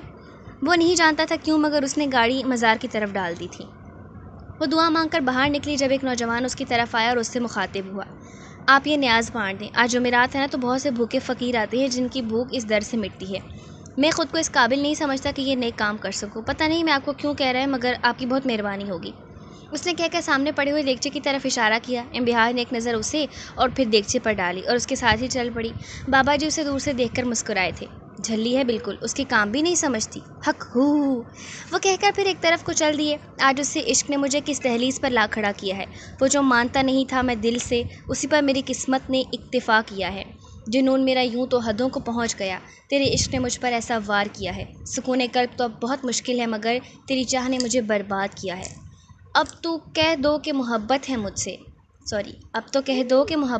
سے، اس اظہار کی طلب نے مار دیا ہے مجھے۔ ایمن خان۔ وہ گاڑی روکے گمسم سا اندر ہی بیٹھا تھا، اسے وہاں آ کر عجیب سی وحشت محسوس ہو رہی تھی۔ شاید وہ کسی بہت ہی پاک جگہ پہلی بار آیا تھا جو ایسا محسوس کر رہا تھا۔ اندر جانے کا سوچ رہا تھا لیکن ہمت نہیں ہو رہی تھی۔ اس نے اپنا سر اسٹیئرنگ وہیل سے ٹکایا۔ زندگی اس کے ساتھ کیا کرنے والی تھی وہ اس بات سے یکسر انجان تھا۔ وہ ایسے ہی اسٹیئرنگ وہیل پر سر دیے بیٹھا تھا جب کسی نے اس کی جانب کا شیشہ بجایا۔ درار نے حیرت سے سر اٹھا کر دیکھا تھا، وہاں ایک فقیر کھڑا تھا۔ درار نے سوالیہ نگاہوں سے اس کی جانب دیکھا تھا۔ فقیر مسکرایا تھا۔ جا، تیرا بلاوا آیا ہے، اس نے کہا اور وہاں سے چلا گیا، جبکہ درار وہیں حیرت زدہ سا رہ گیا۔ کچھ دیر وہ وہیں بیٹھا رہا، پھر گاڑی سے اتر کر اندر کی جانب بڑھ گیا اور سیڑھی پر پہلا قدم رکھا۔ آجا، آج غرور جنون کے ٹوٹنے کا دن ہے۔ آواز ابھری تھی، اس نے ادھر ادھر نظر گھمائی اور پھر اگلی سیڑھی پر پاؤں رکھا۔ وہ تجھے یہاں لے ہی آیا، اس کا در ہے یہ۔ وہ چاہ کر بھی نگاہ نہیں اٹھا پا رہا تھا۔ اگلی سیڑھی پر قدم رکھا۔ وہ سب سے بڑا ہے، تجھے اس کے سامنے جھکنا تھا۔ ایک آنسو درار کی آنکھ سے نکلا، اس کی چادر میں جذب ہوا۔ آخری سیڑھی پر قدم رکھا تھا۔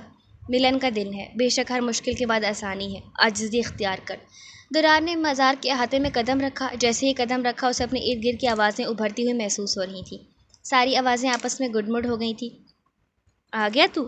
پھر سب سے منفرد اور بھاری آواز محسوس ہوئی۔ درار نے الجھ کر آواز کے تعاقب میں دیکھا۔ بابا جی چہرے پر جلال لیے اسی کی جانب دیکھ رہے تھے۔ ان کی آنکھوں میں کچھ ایسا تاثر تھا کہ وہ ان کی طرف زیادہ دیر تک نہیں دیکھ پایا تھا۔ اس نے فوری نظر جھکائی۔ اب کھڑا کیوں ہے؟ چل میرے ساتھ۔ بابا جی نے ایک بار پھر کہا اور خود اس کے آگے چل پڑے۔ درار ایک انجانی قوت کے تحت ان کے پیچھے چل رہا تھا۔ بابا جی اپنی مخصوص جگہ پر چٹائی پر بیٹھ گئے۔ کچھ دیر کھڑے رہنے کے بعد وہ بھی ان کے پاس بیٹھ گیا۔ کیوں آیا ہے یہاں؟ سوال عجیب تھا۔ درار کو بھی تھوڑا عجیب ہی لگا۔ وہ مطلب نہیں سمجھ پایا تھا، خاموش رہا تھا۔ ہے نا مشکل سوال؟ لیکن تو سب کے سامنے کھڑا ہو جاتا ہے، تو اب یہ سوال مشکل کیوں لگ رہا ہے تجھے؟ تیرے پاس کوئی جواب نہیں ہے؟ بابا جی اپنی ہی دھن میں بول رہے تھے۔ کچھ مانگنے آیا ہوں۔ اسے سمجھ نہیں آیا تھا اس نے یہ کیوں بولا تھا۔ جو تو مانگنے آیا ہے وہ تو نے اپنے ہاتھوں سے کھویا ہے، پھر کھوئے ہوئے کو واپس مانگنے کیوں آیا ہے؟ میں شرمندہ ہوں۔ اس نے اپنی طرف سے ایک دلیل دی تھی۔ تیری شرمندگی اس کے دامن پر لگایا ہوا داغ نہیں دھو پائے گی۔ جانتا ہے کیا کچھ سہا ہے اس نے تیرے لیے؟ اس نے نفی میں سر ہلایا تھا۔ اپنی اور انا سے غرور سے باہر آتا تو جان پاتا نا کہ وہ تیرے عشق میں ہمیشہ اپنے جسم پر سفید لباس کو زیادہ ترجیح دیتی تھی۔ تیری ذات اس کے لیے ہمیشہ خاموشی کا محور رہی تھی۔ اس کی گہری سمندر جیسی آنکھیں ہمیشہ تیرے باطن کی طلب میں مرجھائی ہوئی رہی تھی، اور تو اس کو ایک انچاہی عورت سمجھتا تھا۔ وہ تیرے عشق میں صبر کی ان منزلوں پر پہنچی ہوئی تھی جہاں اس کا دل تیری کسی ناانصافی پر نہیں روتا تھا۔ آج شرمندگی کا دن تھا، اعتراف کا دن تھا، ہر اس غلطی کا جو درار سنان خان کی زندگی کا محور رہی تھی، اس عشق کا اعتراف تھا جو وہ انبہاج سے کرتا تھا۔ وہ گمسم بیٹھا ہوا تھا، جیسے کہنے کے لیے کچھ بچا نہ ہو، جیسے جسم سے سارا خون کسی نے نچوڑ لیا ہو۔ ہارنا کسے کہتے ہیں یہ درار سنان خان نے آج زندگی میں پہلی بار سیکھا تھا، کیونکہ وہ ہار سے پہلی بار روشناس ہوا تھا۔ اس کا سارا غرور زندگی میں پہلی بار مٹی میں ملا تھا۔ آج وہ اپنی عاجزی کے عروج پر تھا۔ اسے اللہ نے اپنے دربار میں گردن اٹھانے کی اجازت نہیں دی تھی۔ اللہ نے اسے عشق سے توڑا تھا، ایک عورت کے عشق سے جس کی کوئی حد کوئی منزل نہیں تھی۔ درار سنان خان کے ہاتھ خود بخود اٹھے تھے اور پھر جڑے تھے۔ بابا جی کے چہرے پر مسکراہٹ پھیلی۔ وہ اس کے اور اللہ کے درمیان حائل نہیں ہونا چاہتے تھے، اس لیے اٹھ کر چل دیے تھے، پر ان کی زبان پر یہی الفاظ تھے جو اس کی زبانوں پر بآسانی پہنچ رہے تھے۔ پھلادا عطر تو بنا، عطرا دا پھر کڈا دریا، دریا وچ پھر رج کے نہا، دریا وچ پھر رج کے نہا، پھر بھی تیری بو نہیں مکنی، پہلے اپنی میں مکا۔ وہ کہتے کہتے چل دیا اور وہ ساکن تھا، جامد تھا، اللہ کے سامنے نظر اٹھانے کے قابل نہیں تھا۔ بو؟ ہاں، گندا ہی تو ہوں میں، میرا وجود بو سے لٹھڑا ہوا ہی تو ہے۔ جب میں آئینے میں اپنا عکس دیکھتا ہوں تو میری آنکھیں غرور سے چمک اٹھتی تھی کہ میں کس قدر وجی ہوں۔ میرے چہرے کو جو ایک بار دیکھتا اسے دوبارہ دیکھنے کی خواہش ہوتی تھی۔ جب میں کوئی تمغہ گلے میں ڈالتا تو اپنی ذہانت کے غرور میں اندھا ہو جاتا کہ ساری دنیا مجھے خود سے کمتر لگتی۔ جب کوئی میرے آگے دوستی کا ہاتھ بڑھاتا تو میں اس کی وجاہت اور طاقت دیکھتا کہ وہ میرے مقابلے پر ہے کہ نہیں۔ درار سنان خان پوری زندگی غرور میں ہی تو رہا ہے۔ میری میں نے مجھ سے انبہاج چھین لی۔ یا اللہ، آج میرا وجود گندگی کا ڈھیر ہی تو ہے جس کی اتنی اوقات نہیں کہ وہ تیرے سامنے نظر اٹھا سکے۔ آنسو گر رہے تھے، 1 2 3 اور پھر بے حساب۔ اس کا سرخ و سفید چہرہ آنسوں سے تر ہو چکا تھا۔ وہ چٹائی پر گھٹنوں کے بل بیٹھا ہوا تھا۔ آج دوسری بار وہ گھٹنوں کے بل بیٹھا تھا اور دونوں بار وجہ انبہاج تھی۔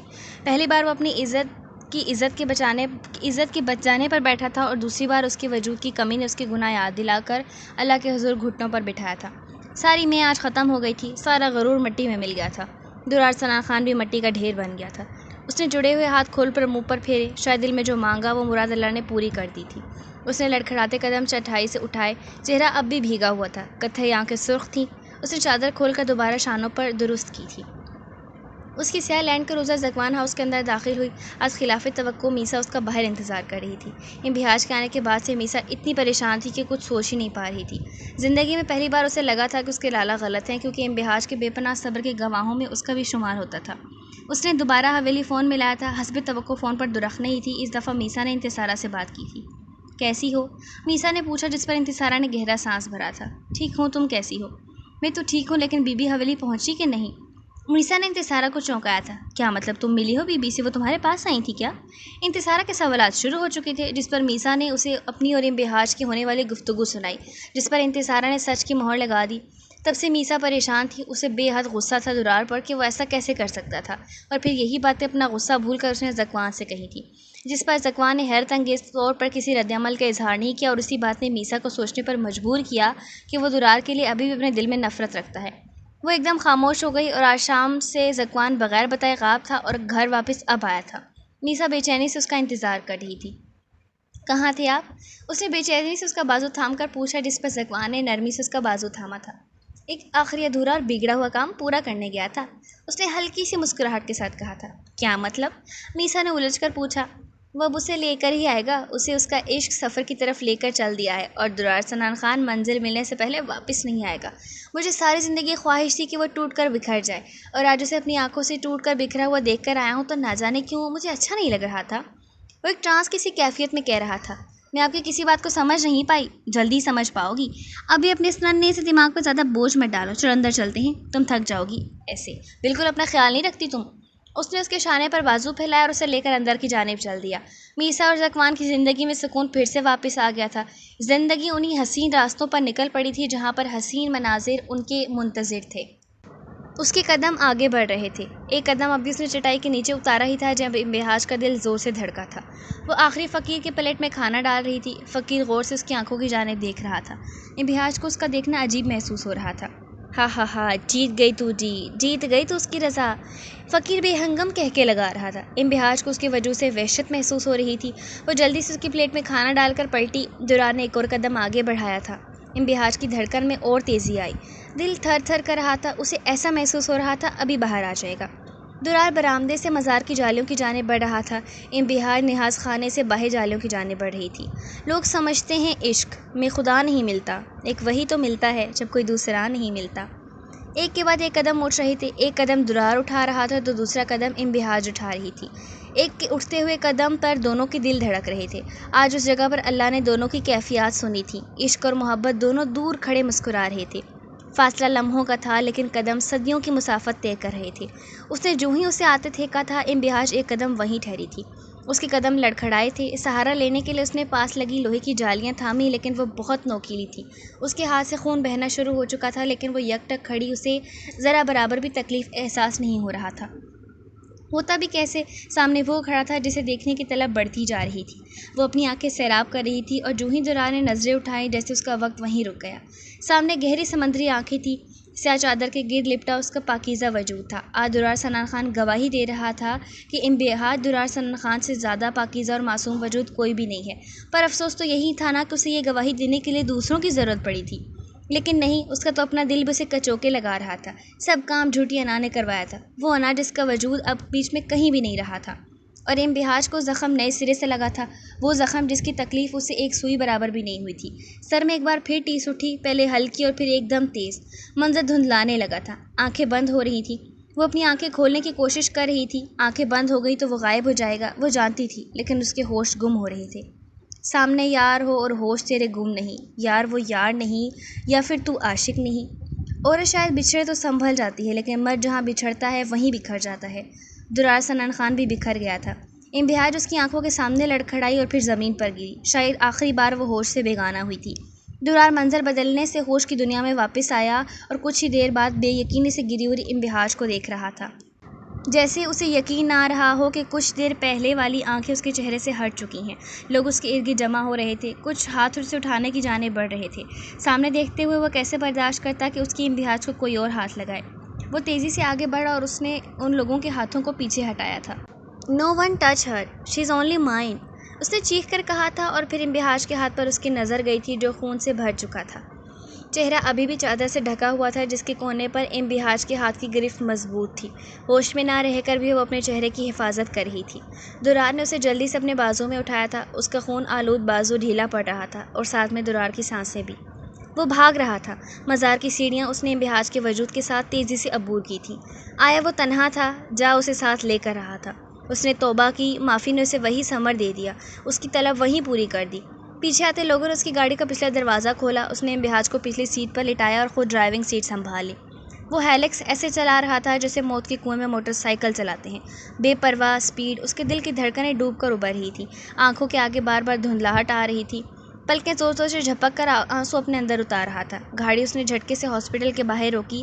اس نے کسی اسٹریچر کا انتظار نہیں کیا تھا، اٹھا کر اندھا دھند اندر کی طرف دوڑ لگائی تھی۔ اس کی حالت دیکھ کر لوگ حیران ہو رہے تھے۔ اس نے اسے ہاسپٹل کے کمرے میں لے جا کر بیڈ پر لٹایا تھا۔ "ڈاکٹر پلیز، اسے کچھ نہیں ہونا چاہیے، ہمیں اپنا کام کر دیں، آپ باہر جائیں پلیز"۔ پھر وہ اسے چھوڑ کر باہر آ گیا۔ انتظار کرنے کے لیے اس کی دھڑکنیں تھم رہی تھیں۔ اس کا رواں رواں معافی کا طلبگار تھا۔ گزرتے وقت کے ساتھ اس کی سانسیں تھم رہی تھیں۔ وہ کسی کرسی پر بیٹھنے کے بجائے دیوار کے ساتھ ٹیک لگائے نیچے بیٹھا ہوا تھا۔ آنسو آنکھوں کی باڑ توڑ کر نکل رہے تھے۔ اسے انبہاج کے ساتھ گزارے ہوئے اپنی زندگی کے سب سے خوبصورت دن یاد آ رہے تھے۔ نہ جانے اسے کتنی دیر گزر گئی تھی ایسے ہی بیٹھے ہوئے۔ دروازہ کھلا اور ڈاکٹر باہر آئی تھی۔ وہ اٹھا تھا اور بھاگ کر ڈاکٹر کی جانب لپکا تھا۔ ڈاکٹر، کیسی ہے وہ؟ شی از اسٹیبل ناؤ، آپ آئیے میرے ساتھ۔ وہ اسے اپنے ساتھ لے کر چل دی تھی۔ اس لمحے وہ دونوں ڈاکٹر کے روم میں موجود تھے۔ انہیں مائنر نروس بریک ڈاؤن ہوا ہے۔ اٹیک بالکل مائنر تھا، اس لیے وہ جلدی کور اپ کر گئی ہیں، لیکن یہ ان کے بیبی کے لیے خطرناک ہو سکتا تھا۔ پر ٹائم پر ہاسپٹل آنے کی وجہ سے every thing is stable now. Sorry doctor, کیا کہا آپ نے؟ بیبی؟ وہ خود کو یقین دلا رہا تھا۔ Yes mister Khan, your wife is expecting, doctor نے مسکرا کر کہا تھا۔ Oh my God, I can't believe, thank you so much doctor. وہ بہت بہتر ہیں، آپ ان سے مل بھی سکتے ہیں اور کل صبح انہیں ڈسچارج کر دیا جائے گا، آپ انہیں گھر بھی لے جا سکتے ہیں۔ ڈاکٹر نے ایک اور خبر اسے سنائی تھی۔ وہ ان کے روم سے اٹھ کر باہر آیا تھا۔ اسے نفل ادا کرنے تھے، شکرانے کے، اور وہ وہیں ادا کرنے کے لیے ہاسپٹل کے ساتھ بنی مسجد کی جانب چل دیا، اور پھر اسے حویلی بھی اطلاع کرنی تھی۔ سارے کاموں سے فارغ ہو کر اس کے روم کی جانب آیا تھا۔ حویلی اس نے اطلاع کر دی تھی اور بی بی جان تو خوشی سے پاگل ہو رہی تھی۔ وہ سب ہاسپٹل آنا چاہ رہے تھے مگر اس نے سب کو منع کر دیا۔ اسے سب کو اپنے لحاظ سے ہی ہینڈل کرنا تھا۔ وہ دروازہ کھول کر اندر کی جانب بڑھا۔ اسے دیکھ کر انبہاج جان بوجھ کر سوتی بن گئی۔ وہ درار کا سامنا ابھی ہرگز نہیں چاہتی تھی۔ وہ قدم قدم چلتا ہوا اس کے بیڈ کے قریب آیا تھا اور کرسی کھینچ کر وہیں بیٹھ گیا۔ جانتا تھا کہ وہ جاگ رہی ہے۔ مجھے پتا ہے تم جاگ رہی ہو، کیسی ہو تم؟ اس نے پوچھا۔ جواب میں وہ خاموش رہی۔ درار کو اس کی خاموشی جی بھر کر چبھی۔ بہت دنوں سے اس نے آواز نہیں سنی تھی۔ درار کے اندر جیسے اس کی ہمت ٹوٹی۔ اس سے بات کرنے کا حوصلہ مزید نہیں تھا، لیکن معافی بھی تو مانگنی تھی، مگر کیسے؟ کوئی راستہ نہیں تھا۔ اگر وہ خاموش تھی تو مطلب صرف اور صرف یہی تھا کہ وہ اس سے کسی بھی قسم کی گفتگو نہیں چاہتی ہے۔ وہ یکدم بہت خاموش ہو گیا۔ اس نے اپنی اتنی بڑی خوشی بھی اس سے نہیں بانٹی تھی۔ اس کے دل میں درد و تکلیف بیک وقت جاگی تھی۔ اس کی بے اعتنائی نے اسے مکمل طور پر توڑ دیا تھا۔ مرد کا عشق عورت کی محبت سے کئی گنا زیادہ مضبوط ہوتا ہے۔ عورت محبت کر لے تب بھی رسم و رواج کی زد میں کسی اور کے ساتھ گھر بسا لیتی ہے، لیکن مرد اگر عشق کر لے تو وہ اس عورت کو کسی دوسرے مرد کے لیے نہیں چھوڑتا، کیونکہ یہ اس کی انا برداشت نہیں کرتی۔ لیکن اگر عورت بھی مرد کے عشق میں ہو اور جذبات میں مرد پہلی اور آخری سیڑھی پر کھڑی ہو تو عورت بھی مرد کو نہیں چھوڑتی، کیونکہ اس کا دل گوارا نہیں کرتا۔ انا تو عورت میں کہیں ہوتی ہی نہیں ہے۔ وہ پوری رات وہیں بیٹھا رہا۔ وہ رات اس کی آنکھوں میں کاٹ کر گزری تھی۔ اندر کہیں تکلیف بڑھتی جا رہی تھی۔ یہ سزا تھی ان غلطیوں کی جو اس نے اپنی زندگی میں کی تھیں اور وہ بھگت رہا تھا۔ ڈاکٹر نے اسے ڈسچارج کر دیا تھا۔ وہ بیٹھی ہوئی تھی، چیک آؤٹ کرنے کے لیے اسے اندر لینے آیا تھا۔ چلو، ڈاکٹر نے تمہیں ڈسچارج کر دیا ہے، اس نے بتایا تھا۔ آپ پلیز گل خان بابا سے کہیں مجھے لے جائیں آ کر۔ اس نے جیسے اسے حیران کیا تھا، اسے ایک لمحے میں بے یقینی اور دوسرے لمحے اسے شدید غصہ آیا تھا۔ شرمندگی اپنی جگہ مگر وہ خود پر گل خان بابا کو پھونکے دینا ہرگز منظور نہیں کر سکتا تھا۔ میں نرمی سے پیش آ رہا ہوں نا، شرمندہ بھی ہوں، تو تم یہ مت سمجھو کہ تم پر سے میرا حق ختم ہو گیا ہے، سمجھی نا؟ حق جتانا مجھے اچھے سے آتا ہے۔ میموری لاسٹ ہو گئی تو یاد کر لو، بلکہ میں تمہیں یاد کرا دیتا ہوں۔ تو میرے بچے کی ماں بننے والی ہو، انڈرسٹینڈ؟ اس لیے چپ چاپ میرے ساتھ چلو۔ اس نے غصے میں اس سے کہا تھا۔ ہاں، جتانے کے علاوہ آتا ہی کیا ہے آپ کو؟ پہلے حق جتاتے ہیں پھر کردار کشی کرتے ہیں۔ وہ بھی چڑھ کر غصے سے بولی تھی۔ ایک بار چلو تو صحیح، پھر معافی بھی مانگوں گا اور حق بھی جتاؤں گا۔ اس نے معنی خیزی سے اس کی طرف دیکھتے ہوئے کہا۔ وہ اٹھ کر آرام آرام سے چلنے لگی تھی جب وہ اس کے ساتھ آیا تھا۔ میں آئی؟ اس نے اس کا ہاتھ پکڑنے کی کوشش کی۔ انبہاج نے اپنا ہاتھ چھڑوایا تھا۔ لنگڑی نہیں ہوں میں، چل سکتی ہوں۔ آئی نو تم لنگڑی نہیں ہو، لیکن اگر میرے بچے کو کچھ ہو گیا تو اس لیے احتیاط ضروری ہے نا؟ اس نے مسکرا کر ہاتھ تھام لیا۔ انبہاج کو اس لمحے درار پر حد سے زیادہ غصہ آ رہا تھا، مگر وہ مجبور تھی، اسے کچھ کہہ نہیں پا رہی تھی۔ درار نے اس کے لیے دروازہ کھولا اور اندر بٹھانے کے بعد خود ڈرائیونگ سیٹ کی جانب آیا تھا۔ اس نے ہیرک سٹارٹ کی تھی۔ ابھی اس نے آدھا راستہ ہی طے کیا تھا جب درار کی سماعتوں میں اس کی آواز گونجی تھی۔ مجھے بابا جان کے کلام والے گھر ہی چھوڑیے گا، میں حویلی نہیں جاؤں گی۔ اس نے اب کی بات سپاٹ چہرے سے کہا تھا، جس پر درار نے لب بھینجے، لیکن وہ بولا کچھ نہیں رہا، خاموشی رہا تھا۔ اس نے گاڑی کا رخ کلام کی طرف موڑ لیا تھا۔ ایڈریس؟ چلیں میں بتا دوں گی۔ اور اس کے بعد یکدم مکمل خاموشی ہو گئی تھی۔ دونوں میں سے کوئی بھی نہیں بولا۔ اپنے اندر اندر چلنے والے جھکڑ سے دونوں لڑ رہے تھے۔ کچھ دیر بعد گاڑی کلام والے گھر کے پورچ میں داخل ہوئی تھی۔ انبہاج اتر کر تیزی سے اندر کی جانب بڑھی تھی اور درار اس کے پیچھے گیا تھا، لیکن انبہاج نے درار کے منہ پر دروازہ بند کر دیا تھا۔ انبہاج، دروازہ کھولو پلیز، میری بات سنو۔ وہ زور زور سے دروازہ بجا رہا تھا اور انبہاج اسی دروازے سے لگ کر نیچے بیٹھی ہوئی تھی۔ آج اس کا صبر کام نہیں آیا تھا۔ اللہ نے اسے کھل کر رونے سے نہیں روکا تھا۔ آج اس نے خود پر اپنی استطاعت سے زیادہ صبر کر لیا تھا، اس لیے اس کے بیٹھتے ہی آنسو شروع ہو چکے تھے۔ وہ بآواز رو رہی تھی، شدید رو رہی تھی۔ شاید اس نے اپنا دل بالکل ہلکا کرنا تھا، صاف کرنا تھا۔ بالکل شیشے کی مانند برکھا کھل کر برس رہی تھی۔ انبہاج پلیز ایک بار دروازہ کھول دو، بس مجھے ایک موقع دے دو۔ اس کے کان اس کی آواز سن رہے تھے مگر خاموش تھی، وہ بالکل خاموش۔ درار کو آج ہر حالت ہاتھ میں وہ چاہیے تھا۔ وہ ایک دم اٹھا اور اپنی ہیلکس کی جانب بڑھا، دروازہ کھول کر ڈیش بورڈ میں رکھی ہوئی پسٹل تھامی اور پھر دروازے کی جانب بڑھا تھا۔ انبہاج، اگر آج تم نے دروازہ نہ کھولا اور میری بات نہ سنی تو میں اپنے آپ کو شوٹ کر لوں گا۔ انبہاج کے بہتے ہوئے آنسو ایک دم رکے تھے اور اس نے بے یقینی سے بند دروازے کو دیکھا تھا۔ اگر تمہیں یقین نہیں آ رہا تو یہ لو پھر، ٹھا۔ انبہاج کے کانوں نے گولی کی آواز سنی تھی اور وہ وہیں پر جامد تھی، ساکت، کیونکہ اب باہر سے کوئی آواز نہیں آ رہی تھی۔ دروازہ کھٹکنے کی آواز بھی ساتھ میں بند ہو چکی تھی۔ انبہاج کو ایک دم اپنا سانس رکتا ہوا محسوس ہوا تھا۔ جو سوچ اسے آ رہی تھی نا، اس سے آگے کی سوچ اس کی روح فنا کر رہی تھی۔ اس نے جھٹکے سے دروازہ کھولا۔ وہ نیچے سیڑھی پر بیٹھا ہوا تھا۔ اس نے اسی لمحے انبہاج کی جانب دیکھا، وہ بے یقینی سے اسے دیکھ رہی تھی۔ انبہاج بغیر کچھ سوچے سمجھے سیدھی اس کے سینے سے لگی۔ اس نے درار کی قمیض اپنے ہاتھوں میں دبوچی اور پھر جو روئی تو بے پناہ آنسو بہائے تھے۔ درار کی قمیض پوری بھگو رہی تھی۔ درار نے اس کے گرد بازو پھیلائے تھے۔ اس کی گرفت مضبوط تھی، جیسے اگر اس نے ڈھیلا چھوڑا تو وہ پھر سے کھو دے گا۔ درار نے اس کا ماتھا چوما تھا، اس کے آنسوؤں کو لبوں سے چنا تھا، اس کے گالوں پر اپنے ہاتھ کا انگوٹھا سہلا کر اس کے آنسو صاف کیے اور پھر خود سے الگ کر کے شانوں سے تھام کر اپنے سامنے کھڑا کیا تھا۔ پشتو، مجھے معاف کر دو۔ اس نے ہاتھ جوڑے، لیکن انبہاج کے آنسو متواتر نکل رہے تھے۔ بس کرو۔ اس نے پھر سے اس کے آنسو صاف کیے تھے۔ شاید آج سکون کے آنسو نکل رہے تھے، شاید آج شکر کے آنسو رواں ہو رہے تھے۔ وہ پھر بھی خاموش تھی۔ پشتو، تمہارے آنسو میرے لیے تکلیف دہ ہیں۔ پشتو، آپ بہت برے ہیں۔ درار کہکا لگا کر ہنسا تھا۔ پشتو، میں جانتا ہوں۔ پشتو، انبہاج، درار سنان خان تم سے بہت محبت کرتا ہے۔ نہ۔ وہ کھلکھلا کر اندر کی جانب بھاگی تھی۔ انبہاج، رکو۔ وہ بھاگ رہی تھی۔ درار سنان خان، انبہاج بھی تم سے بہت محبت کرتی ہے۔ وہ پھر سے ہنسی تھی اور آگے بڑھ گئی۔ وہ ہنستے ہوئے کس قدر حسین لگتی تھی، یہ درار کو آج سمجھ میں آیا تھا۔ اس کے چہرے پر ایک سکون تھا، اطمینان تھا، صبر پا لینے کا، اللہ کی رضا پا لینے کا، سب کچھ جیت لینے کا۔ درار سنان خان کا باطن انبہاج کا تھا، وہ پورا کا پورا اس کا تھا، ظاہر بھی اور باطن بھی۔ وہ بھی اسے دیکھ کر مسکرایا تھا۔ آج چہرے پر کوئی فخر، کوئی غرور نہیں تھا، آج صرف سکون تھا، انبہاج کو پا لینے کا سکون، عشق میں جیت جانے کا سکون۔ وہ بھی اس کے پیچھے بھاگا تھا، اسے حویلی لے کر جانے کے لیے، جہاں اس کے اپنے اس کا منتظر تھے۔ 20 سال بعد خان حویلی میں ہمیشہ کی طرح چہل پہل تھی۔ روایت کی بازگشت درار سنان خان کے رہتے تھوڑی کم ہو گئی تھی۔ اب کوئی بہت سخت پردے کا خیال نہیں رکھا جاتا تھا، صرف حویلی کی حد تک، ورنہ پردے کا اہتمام ابھی بھی سخت تھا باہر تو۔ وہ سارے کام نپٹا کر زنان خانے میں جا رہی تھی، اپنی ہی دھن میں مگن۔ مورے، میری شرٹ نہیں مل رہی، پلیز ڈھونڈ دے، مجھے اسکول کے لیے لیٹ ہو رہا ہے۔ اس کی سیڑھیاں اترتے قدم وہیں رکے تھے۔ اف براق، دھیان سے دیکھو بچے، ہینگ کی تھی میں نے۔ وہ جھنجھلا گئی تھی صبح صبح۔ انتصارہ، میرا کوٹ۔ ہاں دیتی ہوں آ کر۔ اوف یار، ان کے بچے مجھے مل کر پاگل کر دیں گے کسی دن۔ وہ بڑبڑاتی ہوئی سیڑھیاں چڑھ رہی تھی۔ کمرے میں پہنچی تو وہ کوٹ پہن کر شیشے کے سامنے تیار کھڑا بال بنا رہا تھا۔ توبہ، کتنا جھوٹ بولتے ہیں آپ، کوٹ پہن لیا تھا، جان بوجھ کر آوازیں لگا رہے تھے۔ اس کی ستی ہوئی شکل دیکھ کر محجب کو حد سے زیادہ مزہ آیا تھا۔ ہاں نا، پھر تم اوپر کیسے آتی ہو، میں تمہیں گڈ بائی کس کیسے کرتا؟ اس کی بات سن کر انتصارہ کا منہ حیرت سے کھلا تھا۔ صبح صبح آپ پاگل ہو گئے ہیں؟ وہ کہہ کر تیزی سے کمرے سے باہر بھاگی تھی۔ محجب اس کے پیچھے باہر آیا۔ ابھی وہ کوریڈور میں پہنچی تھی جب محجب نے اس کی کلائی تھام کر اپنی جانب کھینچی تھی۔ کیا ہو گیا آپ کو، کوئی دیکھ لے گا؟ دیکھنے دو۔ وہ اس کے چہرے پر جھک رہا تھا۔ لالا، آپ کو نہیں لگتا یہاں آنی اور چاچو ہر وقت رومانس کرتے پائے جاتے ہیں؟ ابشرم نے زیغم کے کندھے پر ہاتھ رکھ کر کہا تھا۔